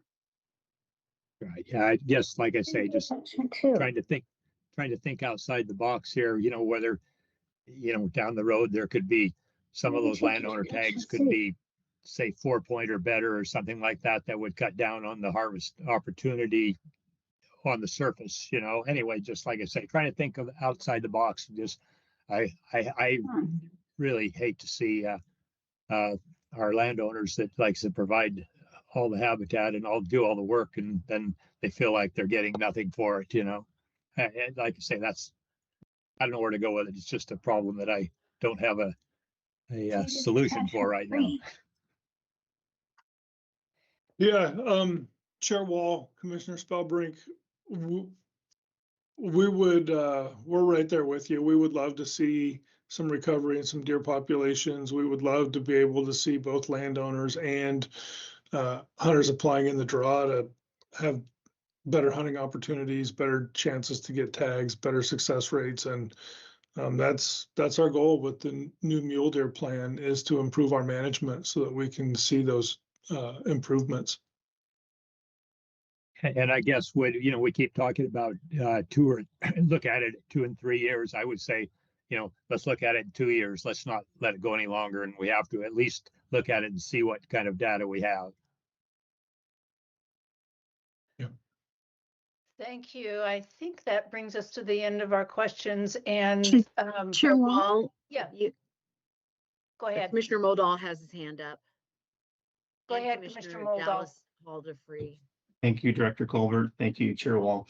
I think we've heard across the board here today this universal concern for the decline of mule deer. That's shared feeling, and I commend the department's work to lead with science-based allocations. I'm trying not to go too far into the weeds, but I'm very curious about how landowner preference tags are used. Obviously, they're antlerless tags and antlered tags. Are we seeing a lot of use of landowner permit tags for antlerless deer? Could you help educate, expound on how that allocation of tags for mule deer in particular are used? And I'm sorry, we're getting some feedback. So if everybody who is online could mute themselves, that would be great. Chair Wall, Commissioner Moldall, yeah, so with these landowner tags, there are some opportunities for landowners to use a tag to take a antlerless animal if they choose. Generally, that's only happening in conditions where they've got some conflict and some ag conflict. And so having some flexibility for that can be great. It's not huge numbers though. Our hunting in Oregon has been for really a couple of decades now, really focused on bucks, because at the rate we're harvesting bucks, we're having little to no impact on overall populations. And so we've been very conservative in that regard, and those antlerless opportunities, while we have a few controlled hunts in some ag areas, and a landowner could choose to use an antlered tag to take an antlerless, that's pretty uncommon. There may be times where a landowner is using that as a way to, have a grandkid have some success and be able to fill a tag when there's abundant deer on their property and there's not a buck opportunity, but that's not real common. Thank you. I just have more of a comment to finish off what I want to say here, but I just agree, as a landowner whose family has taken advantage of LOP tags, and also as someone who really understands, especially in post-fire conditions, how private landowners are oftentimes the first to start restoring habitat and pouring a lot of their own money and sweat and tears in that process, and making sure that habitat is kind of recovering as quickly as soon as possible. I want to, it's a tough, I just really appreciate and really understand where the landowners are coming from here, because I know some of these landowners in these areas, and they're fantastic stewards of the land. And it's unfortunate circumstances to see, mule deer populations declining and that having negative impacts, and them feeling unfairly kind of punished because of that, even though they're really leading the charge in likely, the best type of recovery that we can get for these mule deer. And so just keeping that in mind, I really do, I agree with Commissioner Spellbrink. I think if we can do a 2-year review, I know you want to have a good numbers and good data to be able to do a review. I would really hope that we could do that sooner rather than later. I think it would also be a really good idea, maybe not necessarily formally in front of the commission, but if you could keep this particular Altridge unit in the know, maybe in a year, of what things are looking like, and we can continue to have really open and candid conversation with them. I think that would be really helpful. The last thing that I want to say is I would love to see, and I don't know if this is, if this program is still in process, but the mule deer program, where there was small private landowner grants for restoration efforts, I think that those funds have kind of declined or aren't there maybe anymore. But just a plug, if we are able to pass the 1% per wildlife, I would love to see some strong prioritization of mule deer habitat on private lands, and for the state to be able to show their support of knowing, what good leverage these private landowners are for getting good work done, and it can be mutually beneficial. I think that could be a good avenue that we should really look at. So thank you.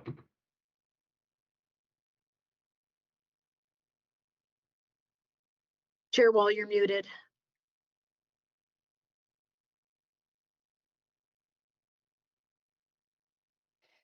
Just checking, do you see other hands up? Not seeing any other hands at this time. Thank you very much. Good discussion and questions, commissioners. Great responses, and it was helpful to get the explanations we did from the staff, and great comments about the role of landowners in this. So thank you all. I think we'll go to a vote. So is there a motion on this one? I move to amend OAR chapter 635, divisions 075 and 190 as proposed by staff. Thank you. Is there a second?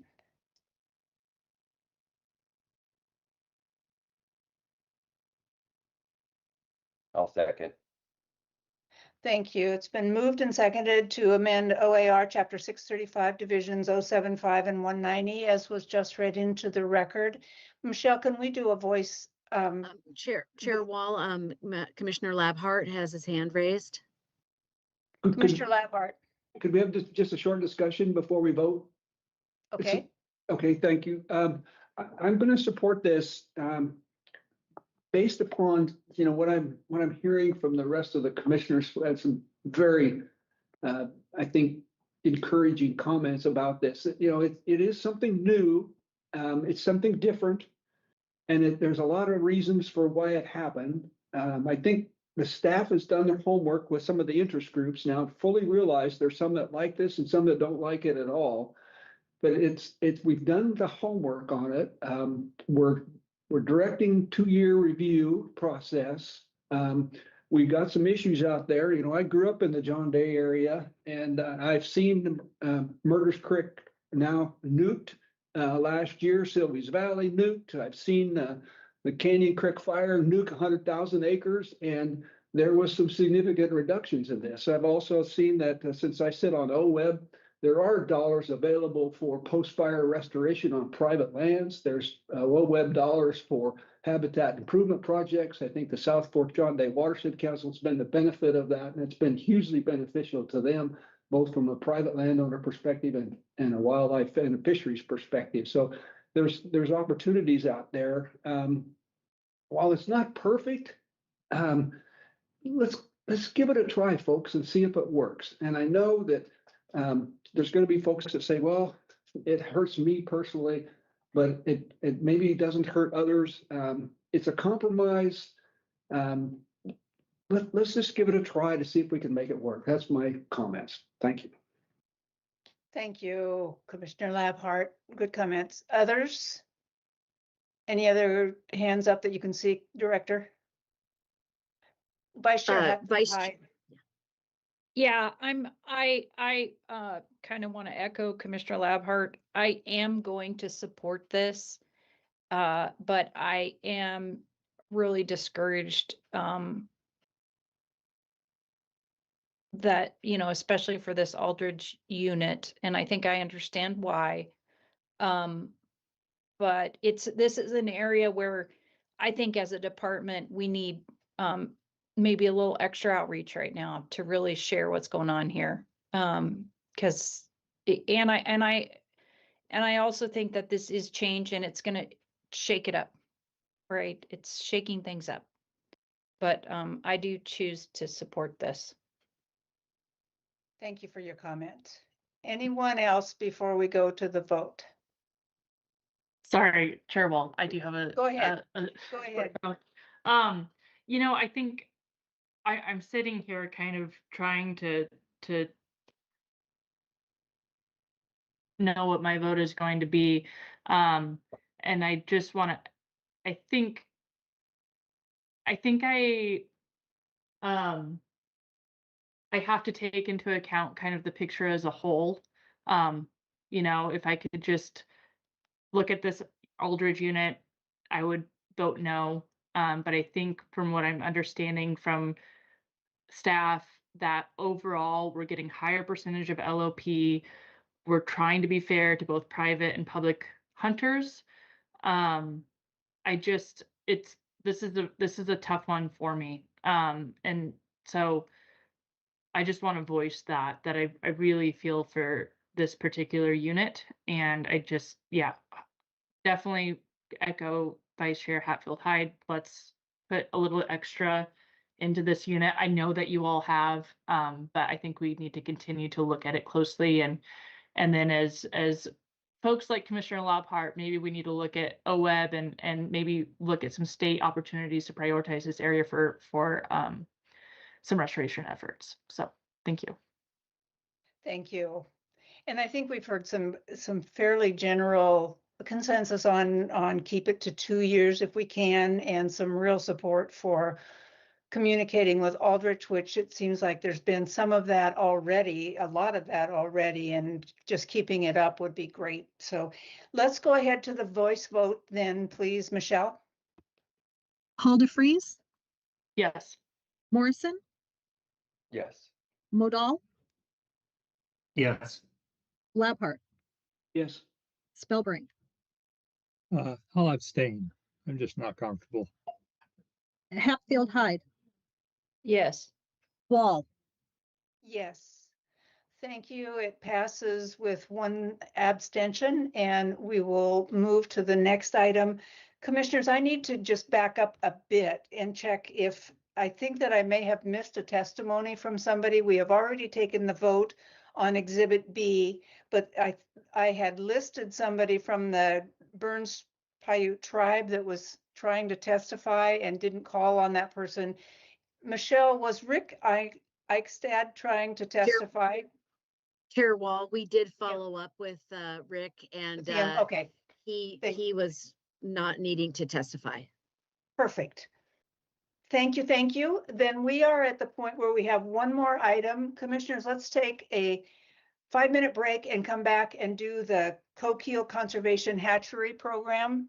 And it'll run probably a little bit past noon, but we will still finish maybe before 12:30. If that's okay with you, 5 minutes and be back if you will, and we'll do the last item.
2020, and multiple limiting factors were identified. Although habitat and environmental factors have played a role, one of the major contributors is believed to be predation by introduced species. At this point, I would like to turn it over to John Ogen to discuss recent management actions.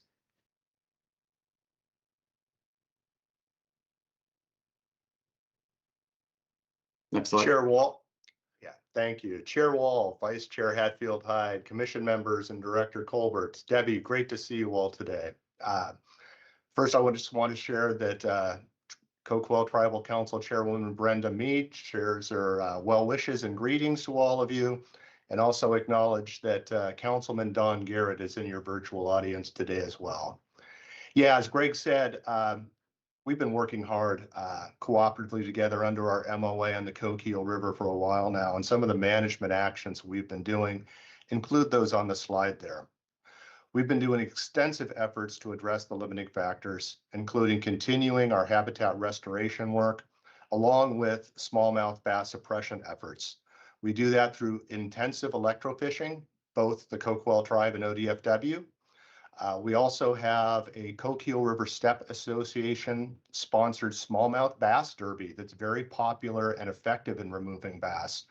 We've also worked together on both legislative and administrative regulation law changes to permit spearfishing for smallmouth bass as another tool to address this limiting factor. As indicated there on the slide, of course, one of the dials always turned has to do with harvest. Chinook harvest was limited to hatchery only fall Chinook in years 2018 and 2019. The department took that to a full angling, Chinook angling closure from the years 2020 through 2024. Enhanced hatchery origin Chinook abundance did allow a conservative hatchery only retention opportunity in this past year, 2025. It was fantastically popular. Really glad we're able to make that happen. Additionally, and while we're here today, together we added a conservation hatchery program in 2022 to help work with these other actions we're doing to help bolster the natural spawning fall Chinook population. Next slide, please. Thank you, Michelle. So further detailing that management action, the conservation hatchery program. In 2022, ODFW and the Coquille Tribe worked side by side to develop this program to expand our collective management response. That program established the following objectives to guide the implementation and evaluation of the program in the Coquille River Basin. These are the goals in the conservation hatchery plan that was approved by the Commission in 2022.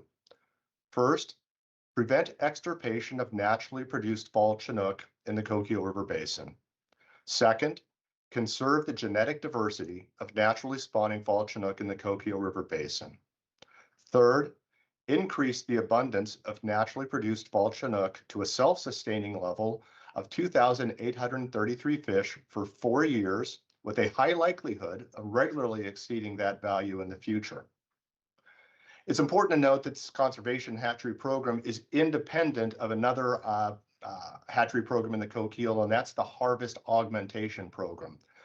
That long-standing augmentation program focuses on harvestable fish for anglers by releasing adipose fin-clipped fish in the lower river, where a significant portion of the angling takes place.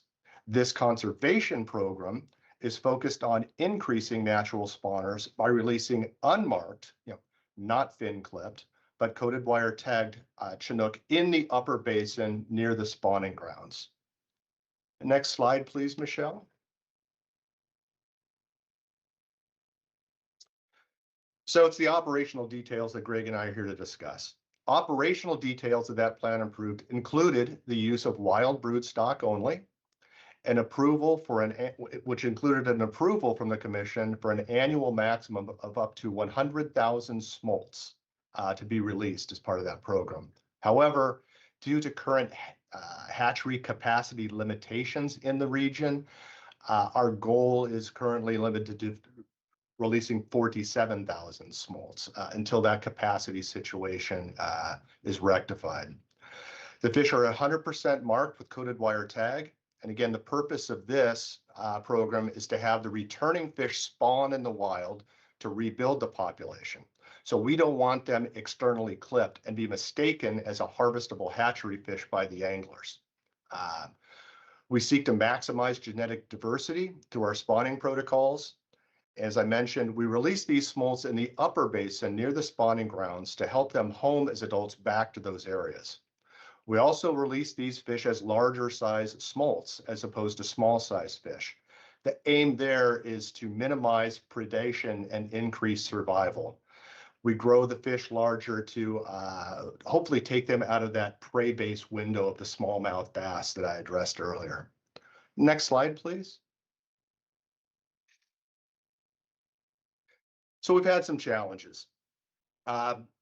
One of the major challenges that we have faced with standing up this program, even at the 47,000 smolt release level, has been brood stock collection. We have only reached our brood goal once in 4 years. And I'd direct the commission and those participating with us today, focus on the wild females. That's where the eggs come from. So think of that number there. Given the low wild returns that Greg shared on that graph and discussed earlier, trapping success has been very low. Traps have failed to operate during the fall freshets. Debris and leaves come and really compromise the integrity and effectiveness of these main stem traps. ODFW and the tribe concurred not to deploy the traps in 24 and 25 because of the low success, given the tremendous amount of collective staff time we spent. Again, effort was very high trying these methods, but the low wild returns prevented us from meeting brood goals. I'd say fishing is tough, whether it's rod and reel or a trap like you see on your screen, when you're fishing on extreme low abundance, as we are here. I'd also note the tangle netting, another proven standard method. We used that to a greater extent in 2023 and 24 and 25. We had marginal success in 2023 and less in 24 and 25. And again, we collectively see this as a primary function of low wild abundance as we seek to collect exclusively natural origin fish as the plan had originally contemplated. We've given it one heck of a go, but we're here to talk to you about an adjustment. Next slide, please. Perfect, thank you. So here's the smolt release history. Prior slide talked about the adults, where the eggs come. This is what we're actually putting back in the river in the ways I discussed above as one of our management responses. The subsequent releases of fall Chinook smolts have been low given the brood collection difficulties. The current target release, as mentioned, is 47,000 fish, and that we nearly reached that in 2024. I think we collectively see that as the year we made it. The 2026 release number that you see there is now based on the egg take if we continue to use exclusively natural origin or wild brood stock. That number for 26 can be enhanced significantly. My expectation is to meet our 47,000 fish goal if we're able to secure the adjustment and use hatchery and wild crosses. We have surplus Coquille River Fall Chinook hatchery program that are from the Coquille that would allow us to fill the cup of this important action, so to speak. So Greg, I'm going to turn it back to you now. Thank you, John. If we can move to the next slide. So to reiterate, the primary challenge has been the lack of wild returning fish to use as brood stock and the subsequent low smolt releases. If maintained, this will mean very low returns in future years and will impact our ability to evaluate this program. Also, low smolt releases will reduce the likelihood of achieving the goal of establishing a naturally produced population that is above the critical abundance threshold moving forward. Next slide, please. Our recommendation to address these issues is to incorporate hatchery origin broodstock into the program. Generally, there are additional hatchery origin fish collected every fall, and they could be used as brood. A 2024 genetic study that was conducted by OSU for the tribe found no difference in genetic diversity at the markers evaluated and no genetic differentiation between hatchery and wild Chinook in the Coquille River. However, we will continue to incorporate as many wild origin brood as possible into the program. Next slide, please. As part of the staff report in 2022, the department and the tribe committed to the use of 100% wild fish for the program. Given the proposed change, we are bringing this to you today for approval. The action we are requesting is consistent with other conservation hatchery programs in Oregon and aligns with the fish hatchery management policy and associated Oregon administrative rule that allows for the use of hatchery origin brood for conservation programs. This rule states, for conservation hatchery programs, broodstock shall be derived from the wild population targeted for hatchery intervention, or from nearby wild or hatchery populations with desired characteristics if the targeted wild population is extirpated or too depressed to provide brood fish. Additionally, both the CMP and language from the 2022 Commission approval detail the potential for adaptive management as part of our ongoing efforts. I would like to mention that this program will undergo review as part of the CMP assessment beginning this year, and that will be presented to the Commission in 2027. Next slide, please. So in summary, we are asking that the Commission approves the use of hatchery origin broodstock for this program. Thank you for your time, and please let us know if you have any questions.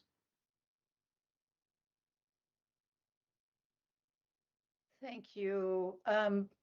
Director, I can see one from a hand from Commissioner Morrison, but if there are others, if you can let me know. Go ahead, Commissioner Morrison. Yeah, thank you. I really appreciate the presentation. I appreciate the thoughtfulness that's gone into bringing this to the commission.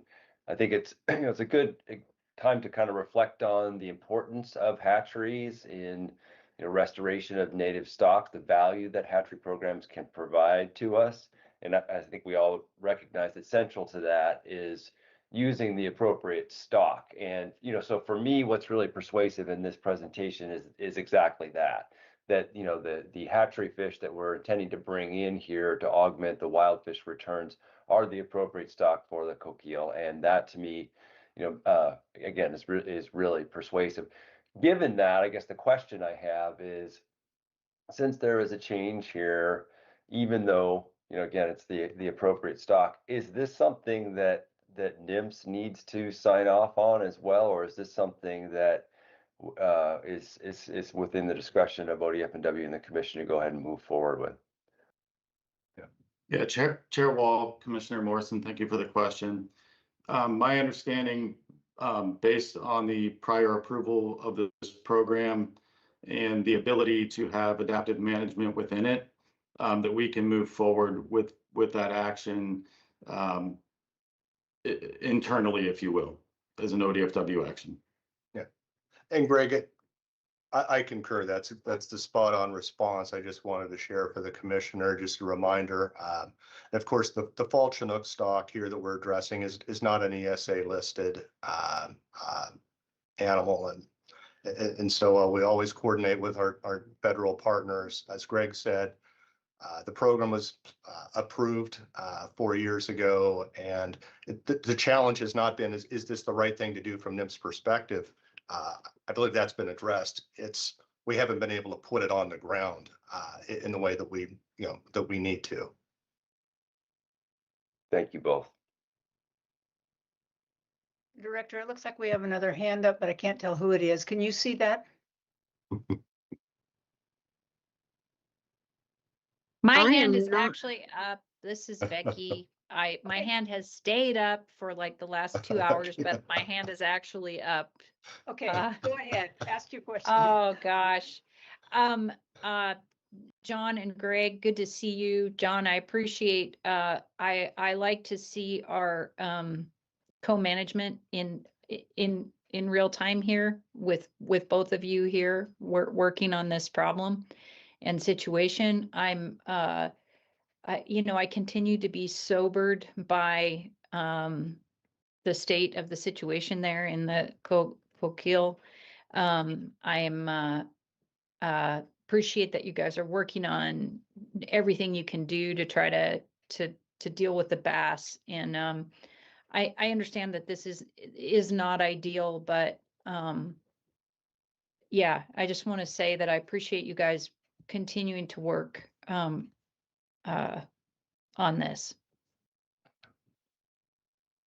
Absolutely, Commissioner Hatfield Hyde, and appreciate your support for the program initially and the remarks today. So I've shared with Greg, Greg and everybody in the department has to think a lot about statewide every year, and that's a lot. One of the things that co-management has brought to the extreme challenges of the Coquille River, I would just submit, is that Coquille people have been living on and thinking about and caring about the Coquille River for 10,000 years.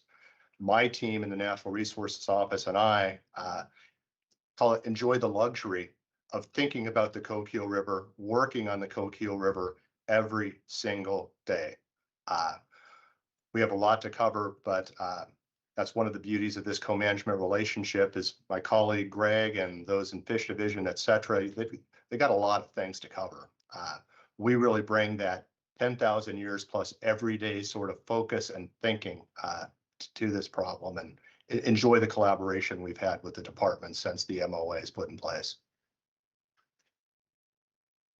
Thank you. I have a few questions. I wanted to, first of all, appreciate the update and the presentations by both of you. And I have a couple just detail questions, probably for Greg. It said in the staff report that the brood goal wasn't met. What is the brood goal, actually? Yeah, Chair Wall, Commissioners. So right now the brood goal is 18 pair to meet that 47,000 smolt release.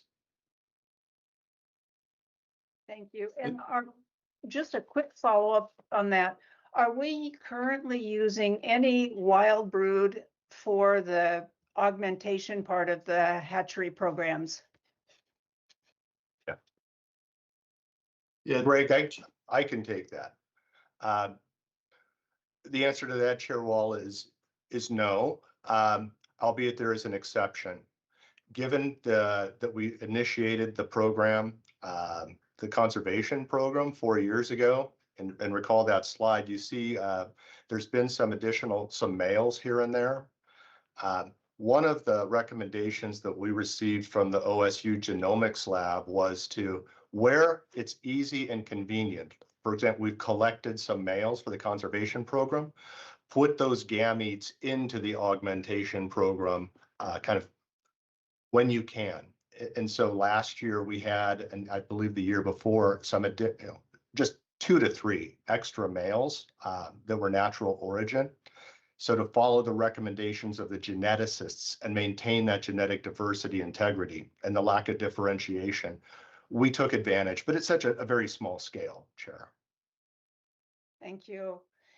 The third just detail question is on the actual estimated, at least estimated returns of adult wild in the 4 years. We know what the collected were. Do we have a sense? Do we know what the returns were? What's the abundance? So Chair Wall, Commissioners, we do have a sense. If you're asking, I just want to clarify for the wild returning fish to the spawning grounds. Exactly.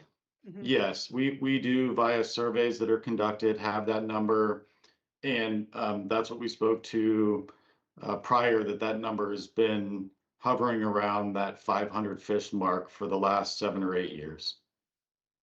Thank you. That's real helpful. Chair Wall, Commissioner Brink has his hand up, just so you know. Okay, I'm going to just ask a couple more and then I'll go to Commissioner Spellberg. Thank you, Director. I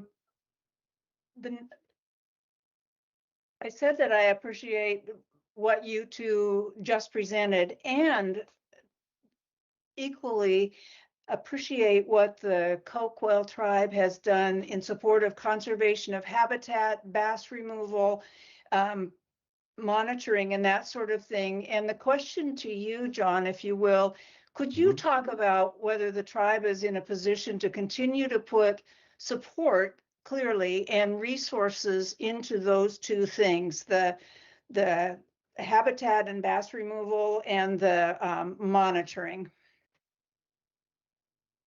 I really appreciate the opportunity to speak to that.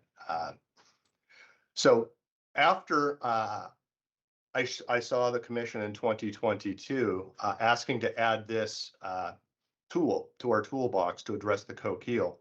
And I don't have the spreadsheet in front of me, but with respect to habitat restoration and the tribe's shared desire and commitment to doing that, we secured a $3 million fish passage barrier grant that was a federal grant. It was a tribal only set aside.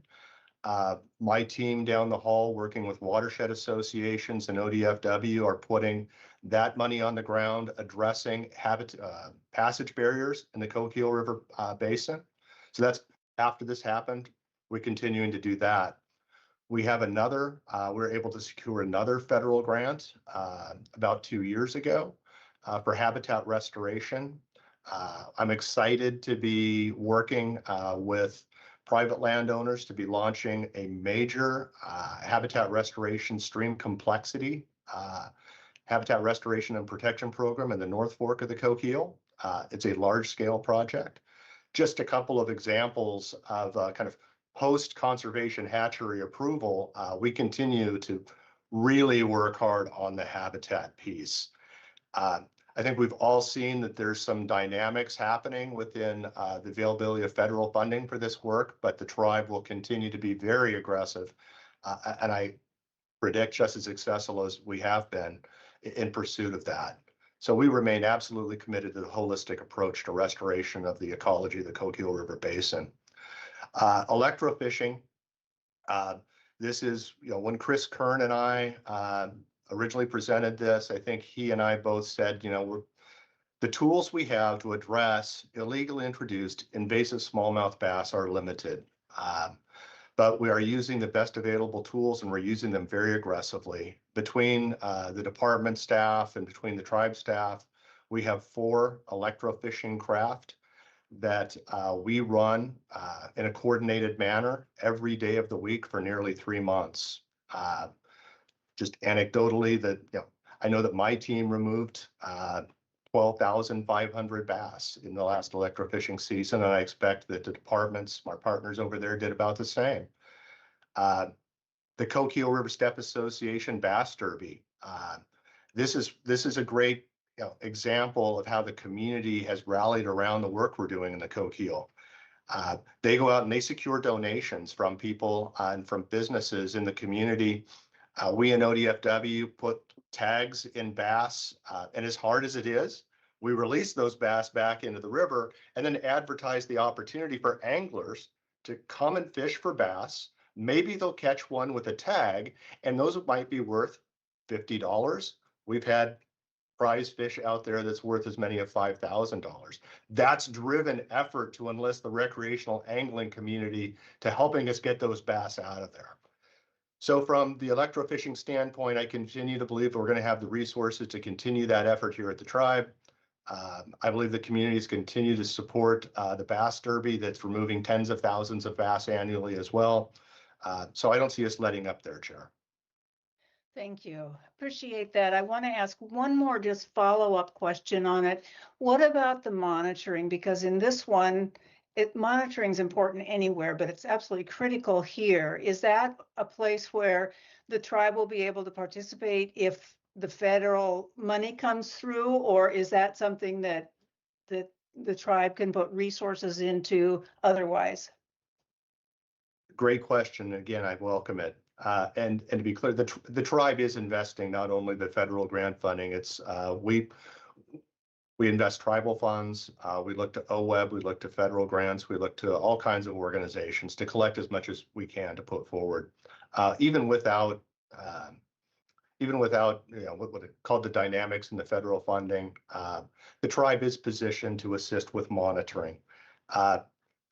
Mindful of the life cycle of the Chinook salmon in the basin and those low smolt release numbers that we've shared, there hasn't been much to monitor yet. But we will be able to, I have a team of 5 fisheries biologists that work in my office.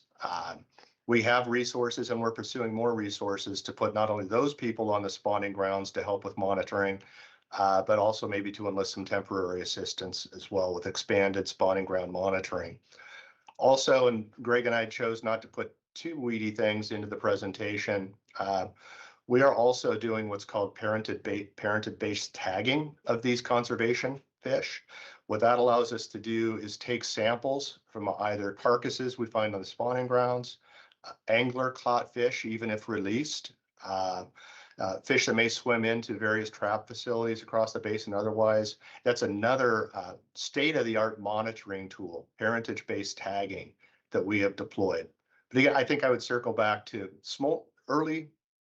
low smolt release numbers for the program, make monitoring a challenge, which Greg addressed, being able to have the ability to get the number of smolts out under this program from the right brood stock when the wilds just don't give us enough fish.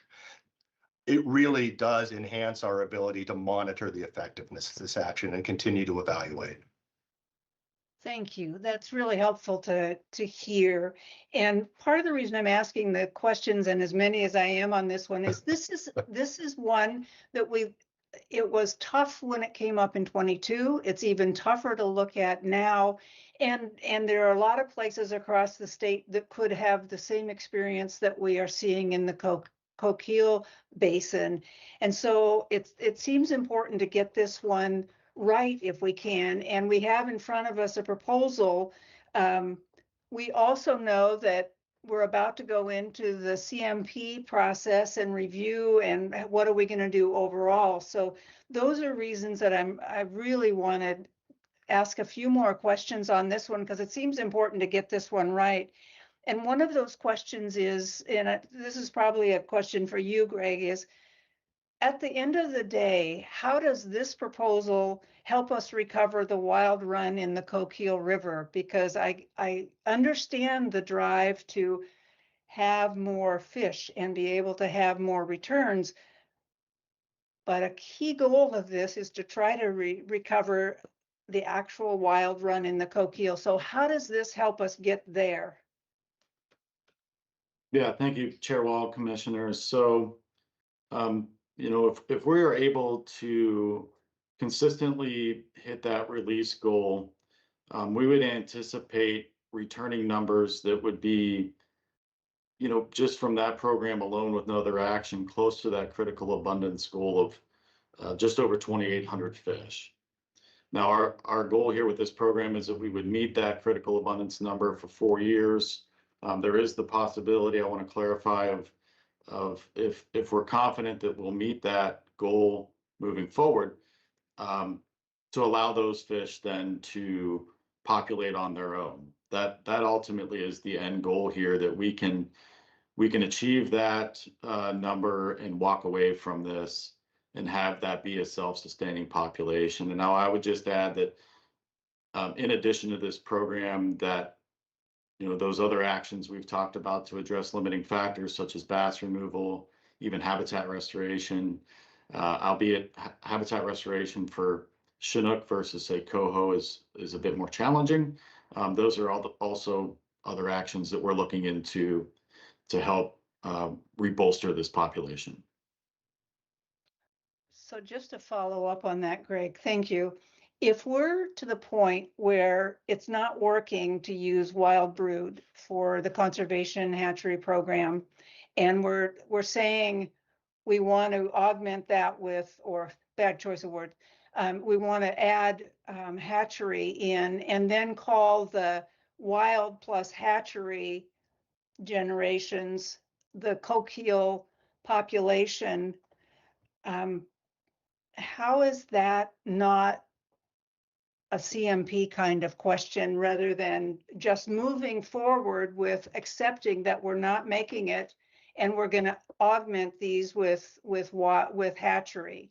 Because it seems like we're shifting. This is a big decision to shift from really trying to recover the wild population to recognizing it isn't working and moving to a mix of wild and hatchery fish here and calling that blend the coquille population.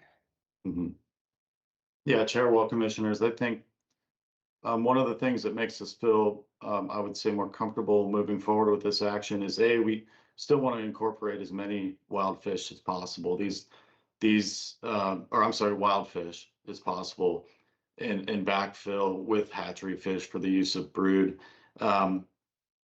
You know, having the knowledge that there is genetic similarities here, but still adding those wild fish in makes us more confident that we won't see the potential genetic issues moving forward. So I think hopefully that answers the question. If not, I'm happy. I believe Tom Stahl is on the line too, if he has anything else to add beyond what I've mentioned, but hopefully that helps answer your question. Thank you. It looks like both Sean and Tom have come on, so if whichever you want to go with. I'll let Tom go. Go ahead. Okay, thanks. Chair Wall, Vice Chair Hatfield Hyde, Commissioners, Director Colbert. For the record, my name is Tom Stahl. I'm the Deputy Administrator for Inland Fish and Fish Division. And yeah, everything Greg said is true. I would just like to add that once we decided we needed a conservation hatchery program, we knew that the natural production in the coquille of Chinook was in dire straits. And this situation actually is a little bit unique to my knowledge. Usually for conservation hatchery programs, we start with hatchery fish because the numbers of wild fish are so low or not even present. So we're just moving towards a more common practice for conservation hatchery programs here. And the natural production needs to be bolstered by this program. And we use hatchery fish and wild fish to do that. As Greg said, once we hit the target number for this program for natural production, the intent for a number of years, the intent is that once that becomes back to that level, this conservation hatchery program won't be needed any longer and will be discontinued. And we have seen with other Chinook, albeit spring Chinook, that once hatchery origin fish are allowed to reproduce with natural production in the natural situation, that any differences you see in their fitness relative to wild fish go away pretty quickly. So we would expect that to happen in this situation as well. So if the blend of the natural fall Chinook in the coquille and hatchery used in the conservation program get to 2,800 return for 4 years, that's the metric for success in the conservation program? And so Yes, then you're back to that is the population. So we are accepting that that is the population, right? That it's a blend at that point. Well, yeah, natural production legally is just defined as fish that are reproducing naturally out in the spawning grounds. Naturally, there can be hatchery influences into that population. So yes, we are accepting that, though I would say it's not too much different than the current situation. It really comes down to how you manage your fishery augmentation programs to try to limit that. But there's naturally always some interplay between hatchery and wild fish on the spawning grounds and in the hatchery. And I think John answered the question you had about integrating wild fish into that other hatchery program, the fishery augmentation one. And that is something that we did do historically until the numbers dropped below that level. So we want to make sure that these populations are as close to each other as possible, so there are as few impacts as possible. Thank you. And you can tell from my questions that this one it just continues to be a very hard question to get to the end. You know, this is a tough question. The one I have still is, if you could just say a little bit more about why this is something that we should do now rather than look at it as part of the CMP, where we would be looking at the whole area and it's more than just looking at how many NORs are coming back. Chair Wall, Commissioners, I'm happy to take a stab at that. I think my first thought there is just the time sensitivity surrounding the population right now in the Coquille and the need to get as many conservation smolts released out. We do, of course, are going to have a lag here of 3 or 4 years before we see returning adults. And so the sooner we can get to that point, in my opinion, I think in the agency's opinion, the better, and the tribes as well. Yeah, Greg, and I want to address that as well, underscoring from the Coquille tribe's perspective, we are very, very late to the game already.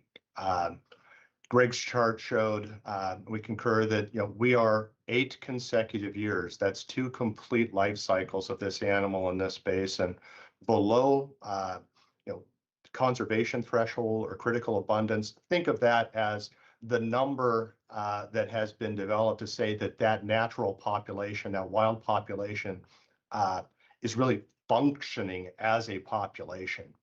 Given that we are so deeply into the crisis on the Coquille, it's just simply not acceptable to the Coquille tribe to wait for some more planning processes when the information is right there in front of us that we need to act now. Thank you. Let's see, we should go, I may come back with another question, but let's go to Commissioner Spellbrink. Yeah, thank you, Chair Wall. Yeah, John, and I think I remember in your presentation there too that the tribe, you did do genetics analysis there too, and the genetics analysis that you did didn't show any difference at all between the hatchery that originally came from wild stocks there and the lower river now and the upriver wild. Isn't that right?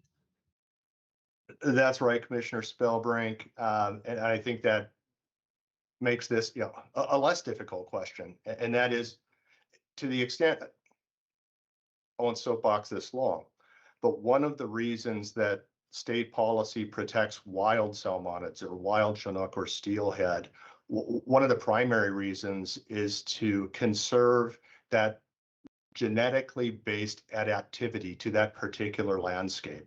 Okay, so this is one of the primary reasons state policy has us really focus and care and monitor and work on those wild populations, is to retain that adaptivity, that adaptation that has occurred to that landscape.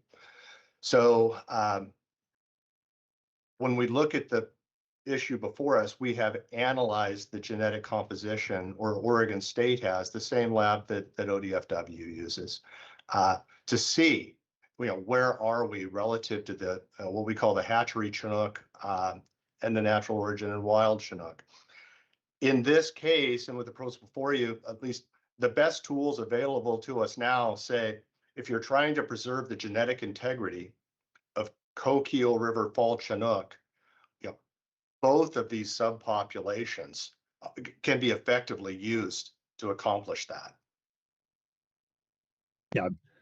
Yeah, thank you. And yeah, I'm 100% agreement. I like you kind of feel like we waited too long as it is here, but you can only do what you can do. But when you can do it, I'd say let's get it done. So anyway, I'm 100% for the modification.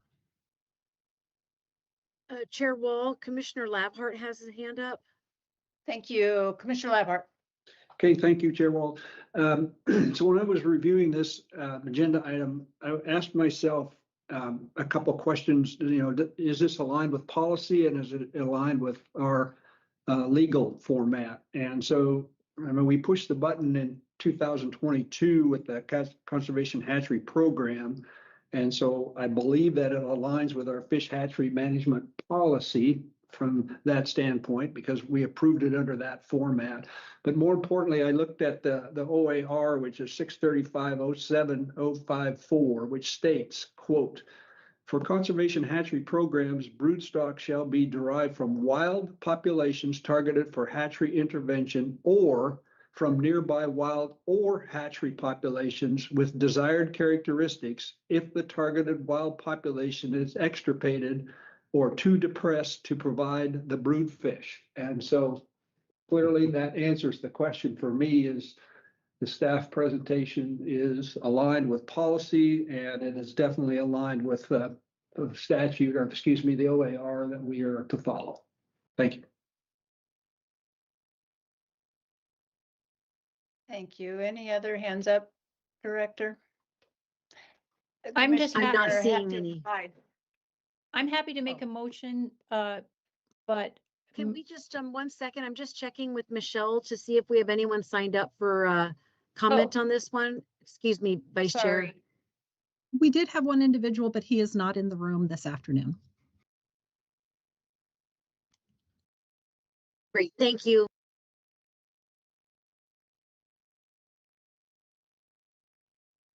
Back to you, Vice Chair. Well, Chair Wall, do you have another question? I don't want to cut off if you have more questions. I have one other question. I just want to, Perfect. and I think this is maybe to you, Tom, is do we have the monitoring resources to actually be able to track this well enough to know that we're meeting the metrics, that we are, what the status is of the wild population, and or the blended population of wild plus hatchery in the conservation program? Chair Wall, yes, we have the resources right now within ODFW to be tracking the status of the natural population. Those are the numbers that Greg showed you in that one graph earlier. But it's going to be, we're going to need a little bit more intent in that monitoring. We'll be able to also detect these fish from the conservation hatchery program on the spawning grounds. They're going to be marked with coded wire tags, a little piece of metal that they can detect out on the spawning grounds. Or so they'll also, the current monitoring will be able to evaluate this to some degree, but given the numbers of returns from this program, we're probably going to need to intensify that level. And we've been talking about that, and I think John spoke to that, and we'll be doing that with the tribe's help to intensify these efforts this coming year, which is when we expect more fish back from that 1 year when we actually met or got close to our release goals for this program. Good point. Thank you. That's it on my questions, so we can go back to you, Vice Chair.